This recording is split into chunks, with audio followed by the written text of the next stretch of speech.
Ich darf Sie alle hier ganz herzlich begrüßen. Sie haben ja einige schon kennengelernt. Frau Mons muss ich Ihnen, glaube ich, nicht nochmal vorstellen. Deswegen fange ich mit der anderen Dame in der Runde an.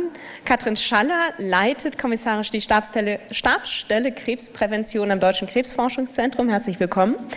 Dann haben wir direkt neben mir Klaas Franzen, den haben Sie gestern auch schon kennengelernt, wenn Sie gestern hier waren, ist Facharzt für Innere Medizin an der Klinik für Pulmologie des Universitätsklinikums Schleswig-Holstein in Lübeck. Wir haben Dustin Dahlmann neben Frau Mons sitzen, ist Vorsitzender des Bundes für tabakfreien Genuss e.V. in Berlin. Professor Dr. Andreas Luch, muss ich Ihnen wahrscheinlich auch nicht vorstellen, ist Abteilungsleiter Chemikalien- und Produktsicherheit beim BfR. Und dann haben wir auf dem Bildschirm hinter Ihnen zugeschaltet, auch den Herrn kennen Sie, Tobias Rüther, ist Privatdozent und leitet die Tabakambulanz, leitet die Tabakambulanz der Klinik für Psychiatrie und Psychotherapie der LMU München. Hallo, Herr Rüther, herzlich willkommen auch Sie. Hallo. Ich würde gerne mit Frau Schaller anfangen. Frau Schaller, Sie leiten ja die Stabsstelle Krebsprävention. Welche Rolle spielen die E-Zigaretten bei dieser Krebsprävention? Spielen sie überhaupt eine Rolle oder ist das ein Gebiet, was in Ihrem täglichen Leben eigentlich gar nicht vorkommt? Sie dürfen sich gern eins der Mikrofone nehmen. Sie müssen sich leider immer die Mikrofone teilen, wir haben nicht genug, aber das schaffen Sie bestimmt. Naja, es ist auf jeden Fall in den letzten Jahren ein deutlich zunehmendes Thema geworden. Was wir machen jetzt in unserer Abteilung, wir beobachten, was passiert oder was geforscht wird und stellen das zusammen und kommunizieren das dann in Öffentlichkeit und Politik. Und ja, da spielen die natürlich eine große Rolle, weil es da dann auch um die Regulierung geht, wie die reguliert werden sollen. Was ist denn ansonsten bei der Krebsprävention wichtig bei Ihrer Arbeit jetzt? Das war vorhin auch schon mitgefallen und gestern hat Herr Rüther auch mitgesagt, das Rauchen ist immer noch das größte Problem. Also Rauchen ist verantwortlich für etwa 20% der vermeidbaren Krebsfälle oder der Krebsfälle. Und das sind wirklich vermeidbare Krebsfälle, weil Rauchen vollkommen überflüssig ist. Das ist alles andere als lebensnotwendig. Das heißt, hier ist ein riesiges Potenzial zu verhindern, dass Menschen anfangen zu rauchen und dass die rauchen, zu fördern, dass die damit aufhören. Also das ist der erste große Schritt. Und ja, neue Produkte, die kommen jetzt zunehmend auf den Markt und da wissen wir halt im Moment noch nicht so richtig, was die auch im Zusammenhang mit der Krebsprävention dann, welche Rolle die spielen werden. Aber das müssen wir im Blick behalten und gucken, dass da nicht ein neues Problem auf uns zukommt. Vielen Dank, Frau Schaller. Herr Franzen, erzählen Sie uns ein bisschen was über Ihre Arbeit. Genau, vielleicht können Sie beide sich das Mikrofon teilen und Sie beide da hinten, dann haben wir immer, jeder hat dann ein Mikrofon zur Verfügung. Herr Franzen, Sie haben ja schon gestern viel geredet über die möglichen Schädigungen auf die Lunge. Sie machen aber auch Raucherentwöhnung an Ihrer Klinik, oder? Ja, wobei den Punkt der Raucherentwöhnung, den würde ich gar nicht Herrn Rüther wegnehmen wollen, okay, weil Tobias einfach der viel größere Experte in dem Bereich ist, auch wenn er jetzt den Kopf schüttelt. Genau, wir machen Tabakentwöhnung in einem kleineren Maßstab und haben da auch eher den Schwerpunkt der Schwerlungenerkrankten, ähnlich wie es Herr Dr. Hering gestern als Kollektiv vorgestellt hat.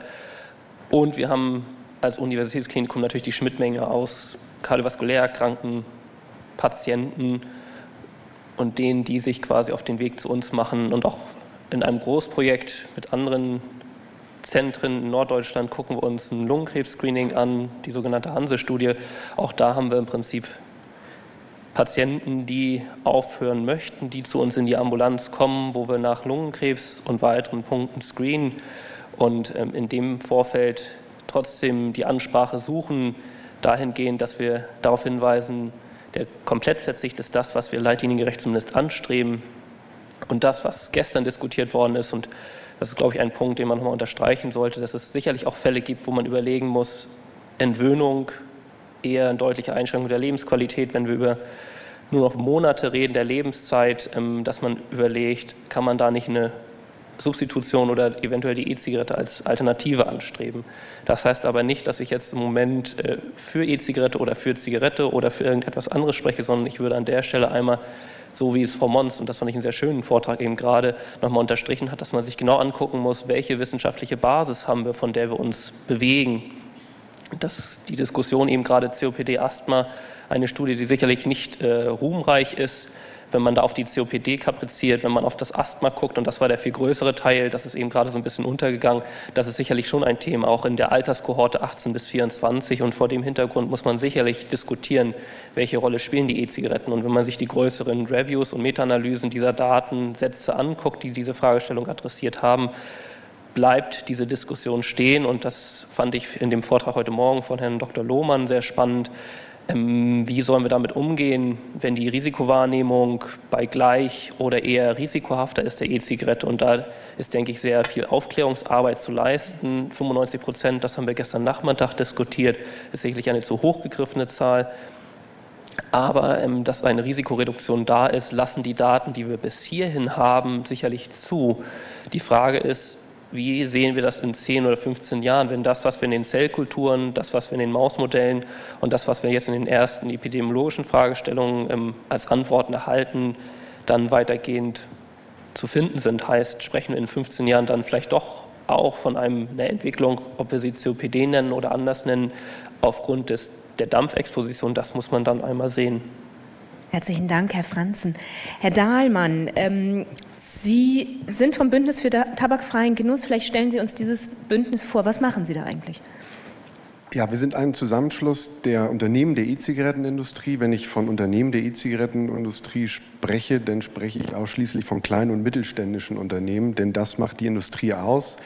Es wurde an einigen Stellen das Bild gezeichnet von den Aktionären, die von dem guten Geschäft der E-Zigarette bei den Großkonzernen profitieren. Das entspricht nicht der Realität, nicht in Deutschland, aber auch nicht in ganz Europa, denn die E-Zigarette wird fast ausschließlich in Fachhandelsgeschäften und Online-Geschäften von unseren Unternehmen verkauft. Bündnis für tabakfreien Genuss. Tabakfrei bedeutet hier zum einen, dass wir ausschließlich für die E-Zigarette sprechen, für kein anderes risikoreduziertes Produkt, und gleichzeitig auch, dass unser Verband unabhängig von der Tabakindustrie ist, denn diese Unternehmen sind per Satzung von unserem Verband ausgeschlossen. Was unser Verband gerne hier beitragen möchte, ist ein bisschen Pragmatismus in die Diskussion. Wir hatten viel über die E-Zigarette gesprochen, und da klang manchmal so ein bisschen durch, man weiß noch nicht genau, wie die Produkte genau aussehen, aus was die Heizwendeln bestehen oder wie die funktionieren. Das weiß man sehr gut. Das ist eine Branche, die sich extrem dynamisch entwickelt hat, ähnlich wie der Smartphone-Markt in den letzten 10 Jahren. Das Produkt gibt es auch nicht seit kurzem, und man hat auch Erkenntnisse seit 15 Jahren mittlerweile einsammeln können. Was ich aber dazu sagen möchte, ist, wir als Branche verstehen uns als Substitut für die Tabakzigarette, was wir anbieten, mit einer hohen Innovation. Beispielhaft ist Schutz vor Dry Burn, Temperatursteuerung, alles Punkte, die in Vorträgen hier angeklungen sind. Da hat es bei den Produkten einen enormen Fortschritt gegeben. Was wir nicht sein wollen, ist die Tabakindustrie, das muss ich immer wieder unterstreichen, denn das ist unsere Branche nicht. Wir bieten im Fachhandel Alternativen an für Raucher mit einer intensiven Beratung, was übrigens auch den Erfolgsfaktor der E-Zigarette massiv erhöht und auch den Dual-User-Konsum massiv senkt. Das heißt, wenn Dampfer vernünftig über das Dampfen aufgeklärt werden und sich der Vorteile des Dampfen bewusst sind, dann ist der Dual-Use auch wesentlich geringer. Also wir als Branche verstehen uns als bessere Alternative, wesentlich weniger schädlich. Ich glaube, darauf können sich wir nach den ganzen Vorträgen uns alle einigen, und das möchten wir darstellen. Und wir möchten einbringen in diese Diskussion Verständnis zu dem Produkt und natürlich auch zur Branche. Vielen Dank, Herr Dahlmann. Herr Luch, stellen Sie uns einmal vor, was eigentlich die Rolle bzw. was ist das Ziel des BfR bei diesem Themenkomplex E-Zigarette? Was wollen Sie erreichen? Also vielleicht tatsächlich erstmal prinzipiell zu der Arbeit des BfR. Wir haben das, was wir jetzt hier bei der E-Zigarette diskutieren, ist unser Tagesgeschäft. Wir sind bemüht, Risiken zu klären, die eventuell zu Folgewirkungen führen, die weit in der Zukunft liegen können. Also weniger akute Effekte als viel mehr chronische Effekte. Wir haben das in allen möglichen Bereichen, dass wir über die Risiken uns versuchen, Klarheit zu schaffen, indem wir schrittweise vorgehen. Das, was eben im letzten Vortrag angeklungen ist, ist ganz typisch für Studien mit Menschen. Also je komplexer das System ist, desto schwieriger wird natürlich dann auch die Interpretation und die Kontrolle. Das ist ein grundlegendes Problem, das kann man verbessern, ist ja auch gesagt worden, welche Möglichkeiten es da gibt. Aber wir sind uns dessen bewusst. Wir können in unserer Rolle uns nicht ausschließlich kaprizieren auf solche Studien. Das ist ausgeschlossen. Also wir müssen das, was wir von den klinischen Studien und von der Epidemiologie erfahren können, supplementieren, untermauern mit molekularen Studien. Wir brauchen molekulare Studien und da ist natürlich schon auch die Verlässlichkeit schon eine ganz andere, als wenn man jetzt mit dem Komplex Mensch arbeitet, weil man da sehr gut kontrollieren kann. Da gibt es natürlich auch Probleme, aber die sind deutlich besser zu kontrollieren in molekularen Studien. Und ich will Ihnen sagen, für uns stellt sich das jetzt folgendermaßen dar. Wenn wir bestimmte Produkte zu bewerten haben, wo wir feststellen, dass die Inhaltsstoffe oder die Stoffe, die generiert waren, durch den Gebrauch, während des Gebrauchs, bestimmte adverse Effekte in Zellkultur oder auch in vivo, im Tiermodell auslösen. Wir haben aber keine ausreichenden epidemiologischen Befunde, die das jetzt noch einheitlich stützen können. Dann ist trotzdem natürlich von unserer Seite aus eine Risikokommunikation angebracht. Wir wollen solche Substanzen natürlich nicht im Kontakt mit Verbrauchern haben, wenn es eine gewisse Dosis überschreitet, die bei uns eben Bedenken auslöst. Dafür gibt es Grenzwerte, das wird dann entsprechend der Festlegungen diskutiert, ob das jetzt zu viel ist oder zu wenig. Ein Beispiel sind genotoxische Substanzen, die wir eigentlich versuchen immer zu vermeiden in allen möglichen Verbraucherprodukten. Wenn ich jetzt höre, dass hier teilweise E-Zigaretten-Liquids auf dem Markt sind, wo solche genotoxischen Substanzen enthalten sind, ob jetzt irgendwie bewusst oder also intentionell oder einfach nur als Verunreinigung, dann ist das grundsätzlich erstmal als Risiko zu sehen, weil wir davon ausgehen, dass diese Anwesenheit von solchen Substanzen auch zu Erkrankungen führen können im langen Verlauf. Deswegen muss man sagen, also wir sind natürlich, was diese Problematik jetzt angeht, so ein bisschen hin und her gerissen. Also wir sind natürlich auch, wir erkennen schon den Punkt, dass man die Tabakzigarette ersetzen möchte durch ein Produkt, was weniger riskant ist. Und wir würden das auch wahrscheinlich so unterstützen, dass das in dem Fall so ist, dass die E-Zigarette weniger riskant ist. Auf der anderen Seite müssen wir als BfA für die Gesamtbevölkerung denken, auch für die Population, die eben nicht Tabakzigarettenraucher sind. Und auch insbesondere die Produkte so bewerten, dass man irgendwie jetzt ausschließen kann oder sollte, dass es dazu kommt, dass dieser Gebrauch gefördert wird von etwas, was grundsätzlich gesundheitsproblematisch ist, sage ich jetzt mal so. Und ich glaube, daran gibt es auch keinen Zweifel. Also wenn man den E-Zigarettengebrauch vergleicht mit Nichtrauchern und Nicht-Dampfern, dann werden Sie wahrscheinlich alle zustimmen, dass in dieser Situation der Gebrauch von weder Zigarette noch E-Liquids das Beste ist, für was ein Mensch sich entscheiden kann. Und wir müssen genau diese Gegenüberstellung auch in unsere Risikobewertung einbeziehen. Deswegen sage ich, wir sind so ein bisschen hin und her gerissen und stellen natürlich fest, dass mit dem Gebrauch dieser E-Liquids Risiken verbunden sind. Und deswegen sind wir auch dankbar für solche Studien, wie sie jetzt zum Beispiel aus Mainz oder auch aus Lübeck gekommen sind, die uns molekulare Hinweise geben. Und in diesem speziellen Fall, wenn wir jetzt feststellen, dass sowohl in Zellkultur als auch in Mäusemodellen Entzündungsmediatoren freigesetzt waren durch die Exposition mit solchen Liquids, dann müssen wir davon ausgehen, dass das in vivo auch passiert. Da müssen wir eigentlich nicht warten, bis wir jetzt solide Humanstudien haben, die das auch noch nachweisen. Es wäre schön, wenn man das hätte. Aber es reicht eigentlich schon, dass wir wissen, dass bestimmte Prozesse ausgelöst waren. Und die Wahrscheinlichkeit, dass das im Respirationstrakt des Menschen dann ähnlich verläuft oder sogar gleich, ist sehr hoch. Insofern machen wir quasi irgendwie einen Querschnitt über alles, was verfügbar ist. Ich bin selbst auch Naturwissenschaftler. Ich mag natürlich sehr gerne Studien, die molekular sind, die erklären können, die auch mechanistisch sind. Auf der anderen Seite, als Mediziner sehe ich natürlich auch den Bedarf und den Nutzen von klinischen Studien, epidemiologischen Studien. Was wir machen, wir bringen das beides zusammen. Das erstmal grundsätzlich zu der Arbeit vom BfH. Vielen Dank, Herr Luch. Der Letzte in der Runde ist Herr Rüther und ich glaube, ich muss in die Kamera gucken, damit er mich sehen kann. Herr Rüther, Sie lächeln, genau, das ist sehr gut.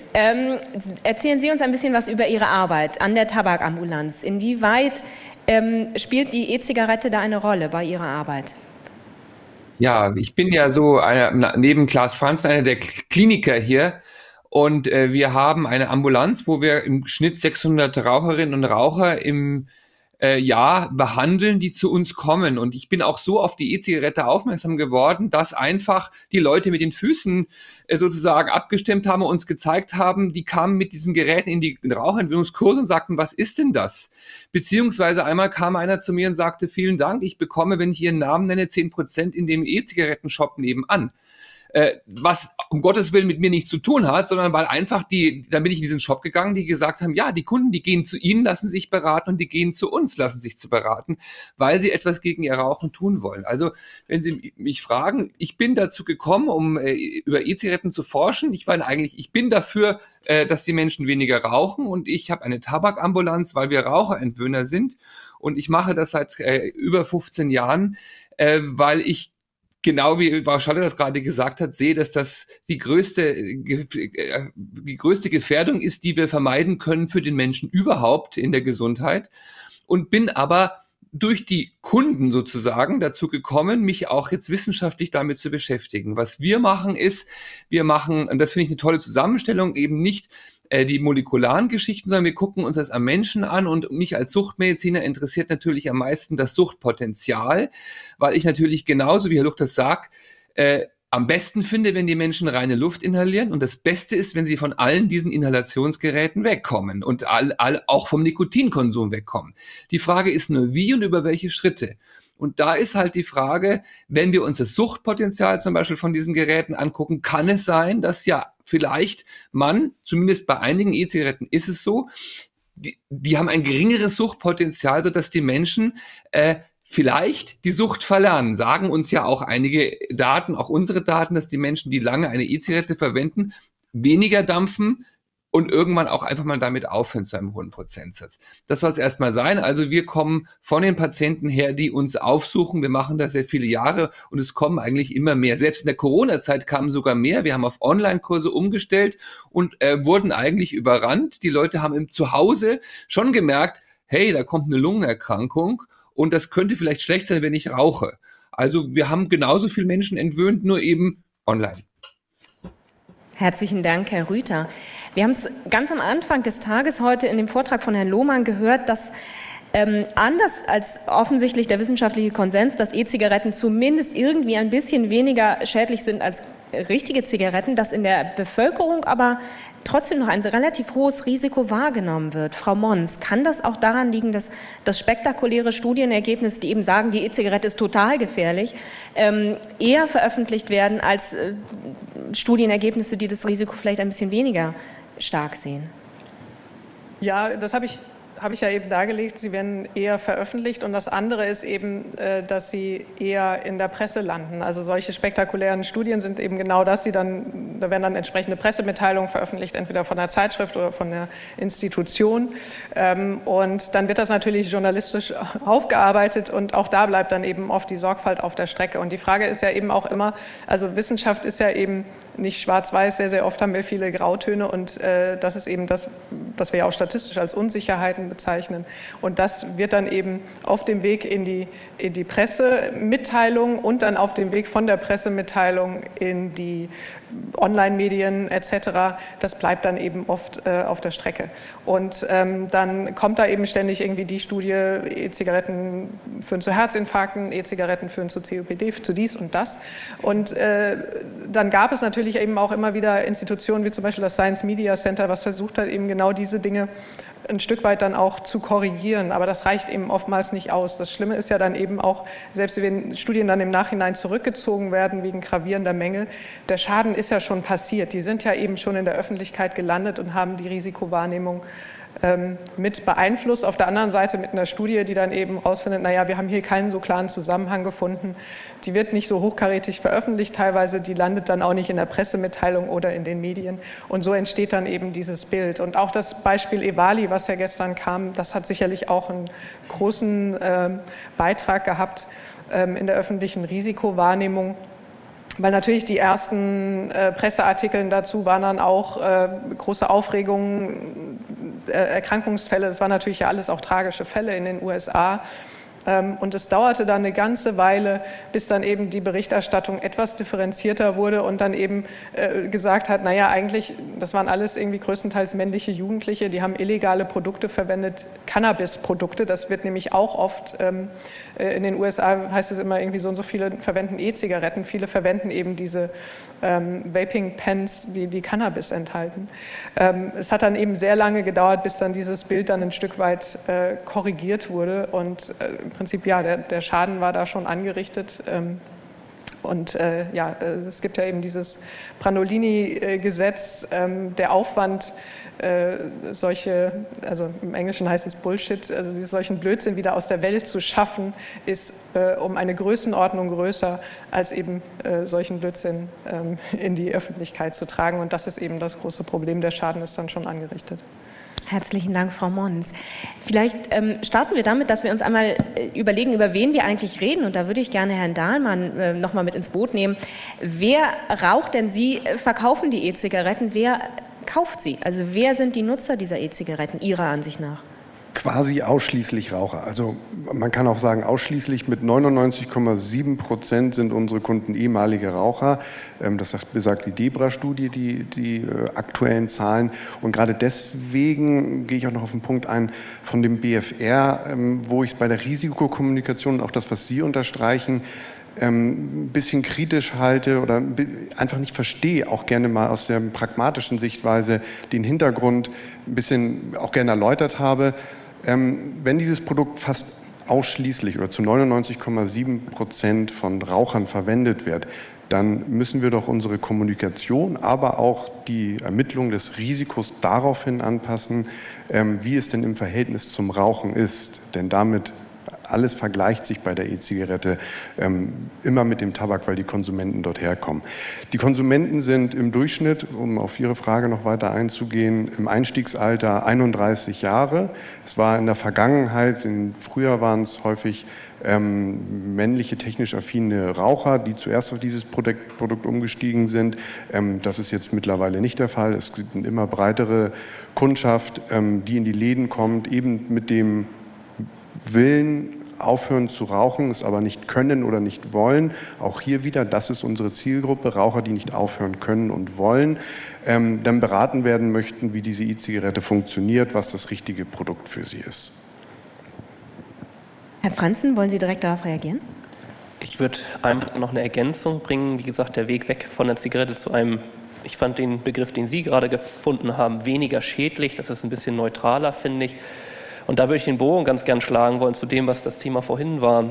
Der Bogen war ja, wie reißerisch Medienberichterstattung ist. Ich habe leider nicht auf die Schnelle einen Zeitungsartikel einer entsprechenden Yellow Press, würde man im englischsprachigen Raum dazu sagen, zum Thema der EVALI gefunden, sonst hätte ich damit den Einstieg nämlich gewählt. Ich tue mich so ein bisschen schwer. Wir haben jetzt über diese großen Volkskrankheiten, die eine große volkswirtschaftliche Relevanz haben, Myokardinfarkt, KHK, COPD gesprochen, aber etwas, was in den breiteren Medien natürlich weniger diskutiert wird, und das, fände ich, hätte genauso eine Relevanz für die Risikodarstellung der E-Zigarette, sind die Themen, was passiert nach dem Umstieg vom Rauchen auf die E-Zigarette. Und da wissen wir für die Lunge in den In-vitro- und in den weiteren In-vivo-Modellen, dass da zumindest das Ganze befeuert wird, auch wenn die E-Zigarette weiter genutzt wird. Und das ist viel differenzierter zu betrachten und viel differenzierter darzustellen und viel schwieriger zu kommunizieren, als wenn ich sage, die E-Zigarette löst einen Myokardinfarkt aus. Und das ist das, was natürlich noch viel schwieriger ist in einer Zeit, wo je reißerischer die Nachricht ist, desto besser lässt sie sich verkaufen. Ganz schwer zu verkaufen ist, wenn ich jetzt als Wissenschaftler erklären muss, dass jetzt verschiedene Metalloproteinasen, und da fängt es schon an, dieser Begriff alleine extrem komplex, in eine Disbalance geraten und damit im Prinzip das Lungenemphysem auslösen und die kleinen Atemwege beeinträchtigen. Und das wäre etwas, wo man sich überlegen muss, wie kann man das so für alle, die ja auch ihre Zielgruppe als Klienten und Kunden sind, erreichen. Ja, da mal ganz kurz, dann Herr Luch, und dann würde ich Sie bitten, die Mikrofone wieder auf den Tisch zu legen, damit jeder auch Sie dann nehmen darf. Sie dürfen aber danach. Zuerst Herr Dahlmann und dann Herr Luch. Genau. Also, wenn Sie ganz kurz reagieren wollen. Die E-Zigarette ist nicht vollkommen unschädlich. Auch das muss ganz klar gesagt werden. Auch das behaupten wir nicht, sondern sie ist wesentlich weniger schädlich. Und dann gibt es unterschiedliche Meinungen über den Faktor, wie viel weniger schädlich sie sind. Aber trotzdem ist es doch offensichtlich, auch nach dem, was wir hier in den gestern und heute gehört haben in den letzten Vorträgen, dass Konsumenten von einem Produkt, das die Hälfte seiner Nutzer bei bestimmungsgemäßen Gebrauch tötet, wegzubekommen zu einer weniger schädlichen Alternative ein gutes Ziel ist, gerade dann, wenn die Leute nicht aufhören rauchen können und wollen. 95% der Leute scheitern nämlich beim Versuchen, mit dem Rauchen aufzuhören, wenn sie kein Mittel zur Hilfe haben. Das meistgenutzte Mittel, haben wir gestern gelernt, ist die E-Zigarette, und es liegen sehr viele Untersuchungen auch nahe, dass die E-Zigarette wesentlich erfolgreicher ist. Also ich glaube, Deutschland hat wenig Erfolg in den letzten Jahrzehnten gehabt, die Raucherquote signifikant zu senken. Da gibt es Länder, da wurde England gestern ein bisschen exotisch dargestellt mit dem Sonderweg, die sie gehen mit der E-Zigarette. Das ist nicht nur England, das passiert auch in Neuseeland, die übrigens am Anfang auch kritisch waren. Und in anderen Ländern, die haben die Raucherquote innerhalb von 9 Jahren gesenkt von 20 auf 13%. Neuseeland allein innerhalb von einem Jahr um 3% mit der Kommunikation auf die E-Zigarette. Also die E-Zigarette steht nicht annähernd in den gleichen Verdacht, dieselben gesundheitlichen Schäden wie die Tabakzigarette auszulösen. Und deswegen halte ich das natürlich für eine viel bessere Option. Und unser Ziel sollte das sein, die E-Zigarette an so vielen Stellen wie möglich verfügbar zu machen für Raucher. Und auch Herr Rüther hat es gestern angesprochen und auch Sie haben das gerade gesagt, was natürlich die Kunden verunsichert, ist die sehr kritische Berichterstattung und die uneinheitliche Meinung der Wissenschaft. Da wird sehr viel darüber gesprochen, wie das Restrisiko, das absolute sein könnte von der E-Zigarette, obwohl anerkannt wird, dass es viel weniger schädlich ist. Bei vielen Rauchern, auch das haben wir eben gerade in dem Vortrag vom BfR gesehen, bleibt hängen, dass die E-Zigarette auch schädlich ist, und letztendlich sagen über die Hälfte, sie wissen gar nicht, dass die E-Zigarette wesentlich weniger schädlich ist. Und das führt dann dazu, dass weniger Leute umsteigen, und zu dem, was wir alle nicht wollen, auch wir als E-Zigarettenindustrie nicht, wir wollen kein Dual-Use. Aber wenn die Leute gar nicht wissen, dass dass dieser beiden Produkte viel, viel weniger schädlich ist, dann kann man es auch sich schwierig vorstellen, dass sie den Konsum lassen. Also das verleitet halt eben dazu.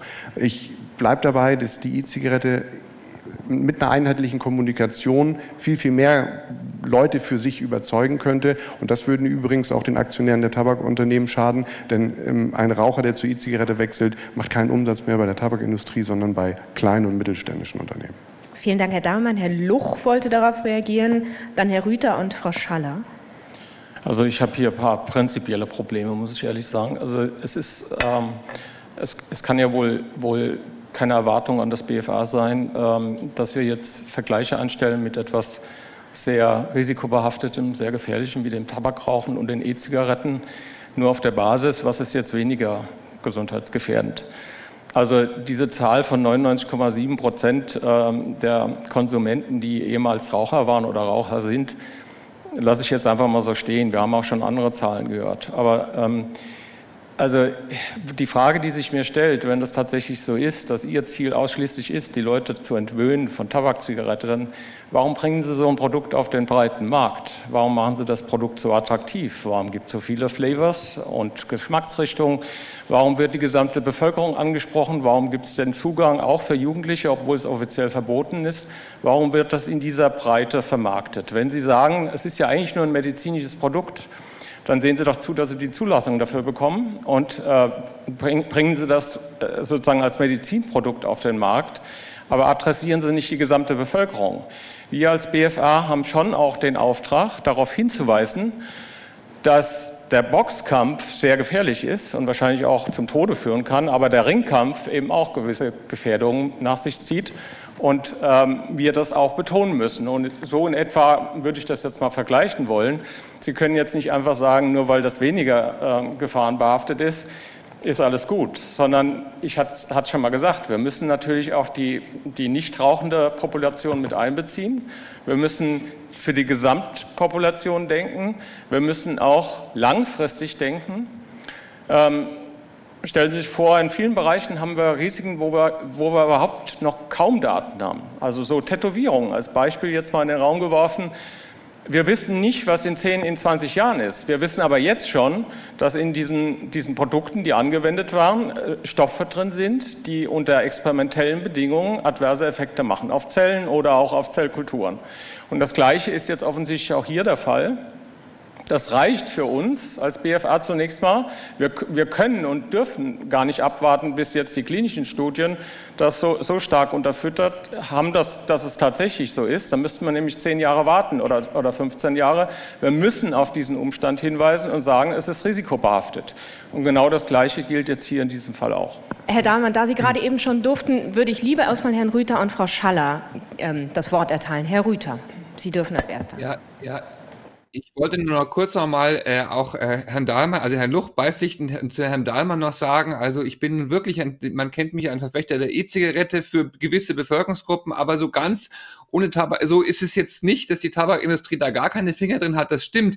Die Konsumenten, und da haben wir auch eine Studie zu gemacht, die in ihre Läden gehen, das sind zu 97 oder 95% waren es bei uns in der Münchner Studie über 200 Leute untersucht, 230, das sind ehemalige Raucher. Aber wir müssen schon sehr, sehr vorsichtig sein, wie es weitergeht. Zum Beispiel die neuen Disposables. Das sind sehr viele bunte E-Zigaretten, die den Markt überschwemmen und die sehr wohl sehr attraktiv für Jugendliche sind, wo auch die Tabakindustrie ihre Finger drin hat. Die gehen an ihren Shops vorbei. Das glaube ich schon, dass in ihren Shops gute Beratung gemacht werden. Ist auch meine Erfahrung. Nur, dass Sie uns nicht absprechen, dass wir das Gesamtbild anschauen müssen. Schauen Sie sich Juul an. Das war in Amerika ein riesen Thema. Ich war selber in Amerika und habe gesehen, wie die Kiddies in den Zügen links gejoult haben und rechts das Schulbuch in der Hand gehalten hatten. Und da war ganz klar, dass die Tabakindustrie, also Altria, fast Philip Morris, das extra so gemacht hat, dass das Nikotin sehr hoch, das war Nikotinsalze, eine sehr große Abhängigkeit macht. Also da ist die Forschung von uns und vom BFR natürlich wichtig und wir müssen wirklich differenzieren, wer sind unsere Zielgruppen. Und wenn wir schon bei der Werbung sind, obwohl ich sehr für die E-Zigarette bin, für meine Klientel bin ich für ein Werbeverbot für alle diese Inhalationsprodukte, auch für die E-Zigarette. Wollte ich nur kurz nochmal beitragen, aber immer lieber kürzere Beiträge. Ganz herzlichen Dank, Herr Rüther. Jetzt ist Frau Schaller dran. Ich wollte auch noch mal ein bisschen den Punkt Kommunikation aufgreifen. Es wird immer eine ausgewogene Risikokommunikation gefordert, aber mich ärgert auch so ein bisschen die Kommunikation der Industrie, die jetzt die E-Zigarette als die Lösung und die Rettung der Raucher verkauft. Und das Instrument, das jetzt als einziges die Raucher rettet und alle dazu bringt, umzusteigen und aufzuhören zu rauchen. Also wir haben hier jetzt eine super Lösung und die Hersteller kapern so ein bisschen das Prinzip der Harm Reduction für sich. Das mag für Raucher, also das mag im harten Drogenbereich eine gute Rolle gespielt haben, das mag vielleicht auch bei Rauchern ein Stück weit eine Rolle spielen können, aber es ist nicht die Lösung des Problems. Und wenn ich jetzt ein Produkt auf den Markt bringe, was ja nur für Raucher ist, warum brauche ich dann Tausende von Aromen? Warum brauche ich Aromen wie mein Lieblingsaroma Einhornpipi? Also solche abgedrehten Sachen, die jetzt nicht unbedingt die Raucher ansprechen. Warum bringe ich ein Produkt auf den Markt, das vielleicht weniger schädlich ist und warum bringe ich nicht ein Produkt auf den Markt, das nicht schädlich ist? Ich habe die Möglichkeit, die EU-Richtlinie gibt es vor, das Produkt als Medizinprodukt auf den Markt zu bringen. Und damit müsste ich nachweisen, der Nutzen ist größer als der Schaden. Die Möglichkeit steht offen, nutzen Sie die. Und dann haben wir nämlich die Produkte für die zur Verfügung, die es brauchen, die Raucher, aber nicht für die, die es nicht nutzen sollen, Nichtraucher und junge Menschen. Frau Mons hat eben schon genickt. Da die Frage jetzt direkt an Herrn Dahlmann ging, warum lassen Sie nicht die Medizinproduktzulassung, würde ich Ihnen die Frage übergeben und danach ist Frau Mons dran. Die E-Zigarette wäre heute nicht das, was sie wäre, wenn es ein Medizinprodukt geführt werden würde und die Pflicht für eine medizinische Zulassung geben würde. Die E-Zigarette, es wäre auch aus meiner Sicht absurd, die E-Zigarette nur dort verkaufen zu dürfen in einer Apotheke, während das viel schädlichere Produkt, von dem in Deutschland 19 Millionen Menschen abhängig sind, zwischen Flensburg und München an jeder Tankstelle und jedem Kiosk verfügbar ist, die Tabakzigarette, und die E-Zigarette, der Konsument dann in die Apotheke dafür gehen muss. Und auch die Vielfalt, die Produktinnovation und die Dynamik, die die technische Entwicklung in den letzten Jahrzehnten gemacht hat, wäre nicht möglich als Medizinprodukt. Der Markt entwickelt sich positiv sehr, sehr gut. Es ist auch nicht so, dass wir die Gesamtbevölkerung ansprechen wollen. Wir wollen Raucher ansprechen. Wir sind auch nicht erfolgreich daran, die Gesamtbevölkerung anzusprechen, denn 99,7%, ich muss die Zahl immer wieder nennen, sind nämlich vorher Raucher gewesen. Wir sind auch mit der Aromenvielfalt, da klingt ja immer so ein bisschen mit, dass man dort mit Jugendlichen ansprechen möchte. Wir haben die geringste Dampferquote unter den Jugendlichen mit 0,5%. Die es seit der Erhebung der DEBRA-Studie gegeben hat. Also mit 0,5%, da weiß ich nicht, auch hinsichtlich des Gateway-Effektes, wo der denn nun ist. Das Produkt ist ja nicht neu, es ist ja seit 15 Jahren da. Und da fehlt mir dann die Fantasie, diesen Umstieg von erst E-Zigarette auf Tabak herzuleiten. Tatsächlich ist das Problem immer noch, und auch wenn wir über die Geschmacksrichtung reden, der Lieblingsgeschmack von Jugendlichen ist die Tabakzigarette zwischen 5 und 6%. Rauchen nämlich. Und diese Zahl ist auch viel niedriger, auch da muss man fair sein, die ist gesunken in den letzten 10 Jahren. Als ich angefangen habe zu rauchen, als ich etwa 13, 14 war die Raucherquote unter jungen Leuten noch bei 24% etwa. Jetzt ist sie bei 5 bis 6%. Das ist eine gute Entwicklung. Wir haben übrigens auch die höchste Nieraucherquote unter den jungen Leuten, 14 bis 17. Und all das ist in der Zeit passiert, als die Industrie mit der E-Zigarette auf den Markt gekommen ist. Herr Rüther, es ist nicht nur kleine und mittelständische Unternehmen, ich gebe Ihnen recht, der Anteil von Tabakunternehmen am E-Zigarettenmarkt in Deutschland ist 8%, die will ich nicht unterschlagen. In 10 Jahren 8% erreicht zu haben, viele Jahre überhaupt nicht im E-Zigarettenmarkt gemischt haben, ist für mich aber ein klares Zeichen, dass die Tabakindustrie nicht für die E-Zigarette sprechen kann, sie nicht vertritt und auch nicht für den Erfolg dafür verantwortlich ist. Also bei der Risikokommunikation, um das nochmal zu sagen, ich kann natürlich verstehen, dass man auch über die Risiken, die dieses Produkt grundsätzlich hat, sprechen muss. Was ich nur anmerken wollte, verstehen Sie mich nicht falsch, ist, dass wir natürlich bei diesem Zielgruppe und der Nutzerschaft der Raucher, die E-Zigarette nutzt, uns meiner Meinung nach einfach aus einem pragmatischen Hintergrund darauf spezialisieren sollten oder darauf uns mehr fokussieren sollten, das Verhältnis zum Rauchen auch darzustellen. Die Vielfalt macht das Produkt aus. Raucher, die auf die E-Zigarette umgestiegen sind, rauchen im Verlauf der Zeit immer weniger Tabakaromen, sondern immer mehr Fruchtaromen. Die Wahrscheinlichkeit für jemanden, der ein Fruchtaroma dampft, auch das ist logisch erschließbar, zu der Tabakzigarette zurückzukehren, ist viel, viel geringer. Also dieses Fruchtaroma hält ihn von dem Tabakgeschmack fern. Und die meisten Konsumenten, alte Leute, die viele Jahre geraucht haben, auf die E-Zigarette umgestiegen sind, sagen, das haben wir in den Zahlen des BfRs gesehen, dass Aromen ein ganz, ganz wichtiger Grund für die Attraktivität des Produktes sind. Das hängt damit zusammen, dass ein Tabakgeschmack in der E-Zigarette sich technisch einfach sehr schwierig darstellen lässt. Ohne Rauch, ein Rauchgeschmack herzustellen, ist schwierig. Und bei der E-Zigarette gibt es viele Phänomene. Während ein Raucher häufig über Jahrzehnte dieselbe Marke raucht, wie man weiß, ist es bei der E-Zigarette so, wenn man einen Dampfer 3-mal im Jahr fragt, was er gerade dampft, wird man unterschiedliche Ergebnisse bekommen. Die Vielfalt spielt eine wichtige Rolle, hat nicht zu einer erhöhten Konsumrate bei Jugendlichen geführt, da wieder die 0,5%. Von daher würde ich es falsch verstehen, wenn man jetzt die Attraktivität des Produktes senken will, indem man die Aromen weiter einschränkt. Ich danke Ihnen, Herr Lohmann. Mir ist noch nicht ganz klar, inwieweit Erwachsene sich von Einhornpipi attraktiv das finden. Aber erstmal ist Frau Mons dran.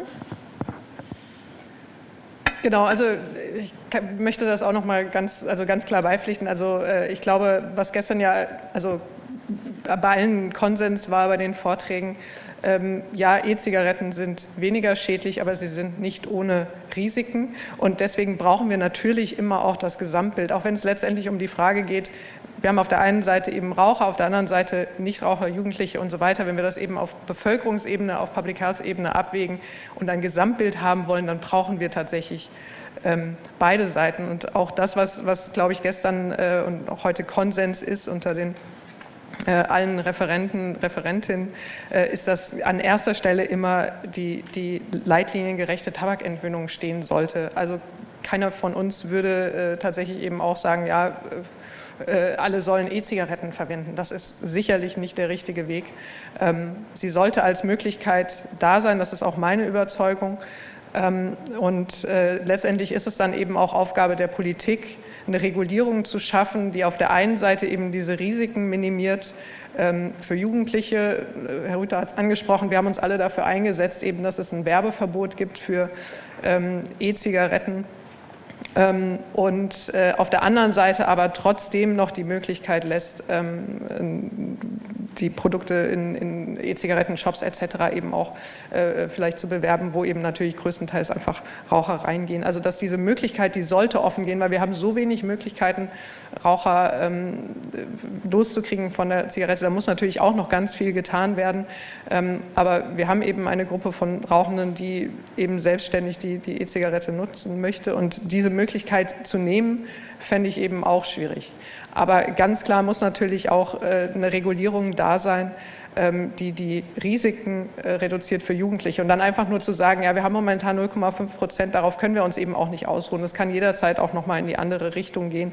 Und deswegen ist es eben auch wichtig, diesen Weg, der da eingeschlagen wurde, weiterzugehen, auch Werbeverbote, weil ja, also ich finde eben auch, es sollte eine bessere Risikokommunikation geben. Ich finde, da hätte auch die Bundeszentrale für gesundheitliche Aufklärung eine Rolle beispielsweise.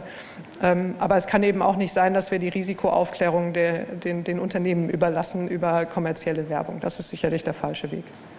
Vielen Dank, Frau Mons. Herr Franzen, Sie wollten darauf reagieren. Ich würde noch einen Punkt machen wollen hinsichtlich der MPGs, der Medizinprodukte. Ich würde das schon ganz gern als Herausforderung sehen, dass man diesen Weg beschreitet vor dem Hintergrund, dass ein Medizinprodukt ja kein starres Produkt ist. Wir wissen aus vielen anderen Bereichen der Medizin, dass Medizinprodukte genauso technologischen Fortschritt unterliegen dürfen und dass die sich weiterentwickeln dürfen. Und man hätte aber eine viel bessere Regulation und man hätte vor allen Dingen auch eine klare Kommunikation, dass man sagt, wir haben ein zugelassenes Medizinprodukt, wir wissen um die Risiken, wir wissen, was los ist und können dieses Produkt trotzdem weiterentwickeln. Und deshalb sehe ich da keinen Widerspruch, sondern sehe da eher einen Weg, um ganz klare Kommunikationsebenen zu erreichen. Was aber auch dann mitschwingt, und die Punkte sind gerade auch nochmal unterstrichen, und das würde ich auch ganz gerne aus der klinischen Praxis nochmal unterstreichen wollen, dass das Ziel sein sollte, der leitliniengerechten Tabakentwöhnung und nicht einer reinen Substitution. Und das ist das, was Tobias Rüther, was aber auch gestern in anderen Vorträgen angeklungen ist. Wann ist die E-Zigarette interessant? Vor allen Dingen bei dem Wechsel, bei der Substitution, wie schnell das Nikotin da ist, wie schnell bestimmte andere Punkte da sind. Das sollte man an der Stelle auch nicht vergessen. Was ist denn überhaupt das Ziel? Ist das Ziel wirklich die Entwöhnung oder ist das Ziel, die rauchen nachher keine Tabakzigaretten mehr oder ist das Ziel, sie sind Nichtraucher? Das ist eine Frage, und das habe ich mich gestern nicht getraut, in der Kürze der Zeit der Diskussion, zum Beispiel hinsichtlich der Hayek-Studie und der anderen Studien, was ist der Ziel dieser Studie, was sind die Endpunkte gewesen, da sind wir auch wieder in der Diskussion, die Frau Mons aufgeworfen hat, die gestern thematisiert worden sind, was sind unsere Endpunkte in den Studien, wie können wir das kommunizieren? Ist der Endpunkt die Tabakfreiheit, das heißt, wir würden akzeptieren, dass ein Raucher zum Dampfer wird und weiter dampft, aber nicht in den Dual-Use zurückfällt. Oder, und das ist das, was aus lungenärztlicher Sicht, das, was wir im Moment vom Risikoprofil sehen, das klare Ziel sein sollte, dass ein Raucher oder ein Dampfer zum Ex-Raucher und Ex-Dampfer wird. Das heißt, dass eigentlich der Leitlinienempfehlung folgend der komplette Verzicht auf inhalative Noxen da ist. Jetzt müssen wir natürlich diskutieren, was machen wir mit den Nikotin-Pouches. Da dampfen wir nicht, da haben wir einfach ein kleines Produkt, was wir ganz elegant irgendwo in eine Backentasche schieben und hohe Nikotindosen erreichen. Das ist natürlich eine ganz neue Diskussion, die man jetzt so ganz vorsichtig kommen sieht. Aber der Punkt an der Stelle, den ich machen möchte, ist, dass das Ziel aus pulmologischer Sicht, zumindest lungenfachärztlicher Sicht sein sollte, dass keine inhalative Noxen und keine inhalative Exposition da ist, um einfach diese Risiken, auch die langfristigen Risiken, die wir nicht komplett abschätzen können oder vermuten, aber nicht bewiesen haben, dass wir die gar nicht erst im Sinne der Allgemeinbevölkerung im Vordergrund stehen haben. Vielen Dank. Das war die Ansicht des Lungenfacharztes. Ich würde die Frage gerne an den Suchtmediziner geben. Herr Rüther, was ist Ihrer Ansicht nach das Ziel? Ist es realistisch, dass die Leute wirklich komplett gar nichts mehr rauchen? Also gar nichts mehr dampfen? Ich habe immer einen kleinen Delay. Frau Schaller hat vorhin gesagt, dass es ja keine illegale Droge ist und dass da was anderes ist mit der Substitution. Das glaube ich gar nicht so. Ich bin Tabakentwöhner geworden, weil die Tabakabhängigkeit eine schwere Suchterkrankung ist und die Rückfallquoten höher sind als bei allen illegalen Drogen, die wir kennen. Und insofern ist es einfach so, dass es RaucherInnen gibt, die nicht aufhören können und die es einfach nicht schaffen, weil sie eine schwere Suchterkrankung haben. Ich darf nochmal daran erinnern, dass der typische Raucher, die typische Raucherin, die nicht aufhören können, zwischen dem 12. und 17. Lebensjahr angefangen haben im Stadium der Hirnentwicklung. Das sind Menschen, die biologisch abhängig sind nach dem Suchtstoff, die immer wieder, wenn sie mit dem Suchtstoff konfrontiert werden, wieder abhängig werden und das ist bei Zigarette noch krasser, weil wir da auch eine psychische Abhängigkeit haben, also nochmal eine doppelte Verbindung. Sie wissen, alle Ex-Raucher träumen noch nach Jahrzehnten vom Rauchen, haben Angstträume, dass sie wieder anfangen. Also es ist toll, wenn sehr viele Menschen aufhören sollen. Abstinenz ist das allerwichtigste Dogma und in der Suchtmedizin kennen wir diese Abstinenzdiskussionen schon sehr viel länger. Wir diskutieren, also es hat in den 70er Jahren schwerste Diskussionen gegeben. Ja, Ärzte sind ins Gefängnis gekommen, weil sie Suchtstoff weiter verabreicht haben. Die Diskussion haben wir schon relativ ausgestanden, haben gesagt, das Wichtigste ist, dass die Menschen davon wegkommen. Es gibt aber eine Klientel, die kommt davon nicht weg, weil das, was wir ihnen anbieten können, einfach nicht ausreicht. Und für die ist es gut und für die ist es auch gut, wenn das verfügbar ist. Ganz klar. Trotzdem natürlich, was wir vielleicht noch, wenn ich schon gerade noch was sagen darf, Prävention, also zum Beispiel, wenn ich vorhin gesagt habe, ich habe 600 Raucher im Jahr, die wir entwöhnen, das ist toll und da hören viele auf und wir retten viele Menschenleben. Prävention, ja, also viel mehr gehen in die Schulen, viel mehr Aufklärung, viel mehr Geld für die Prävention. Das bringt richtig viel und das rettet richtig viel Leben und da müssen wir noch viel, viel mehr tun, da brauchen wir viel, viel mehr Geld. Herzlichen Dank, Herr Rüther. Jetzt würde mich noch die Sicht der Krebsmedizinerin interessieren. Also, was ist Ihrer Ansicht nach das Ziel? Sind Sie schon glücklich, wenn die Leute nicht mehr Tabak rauchen und damit ihr Krebsrisiko deutlich senken? Na gut, das wäre jetzt der erste wichtige Schritt auf jeden Fall.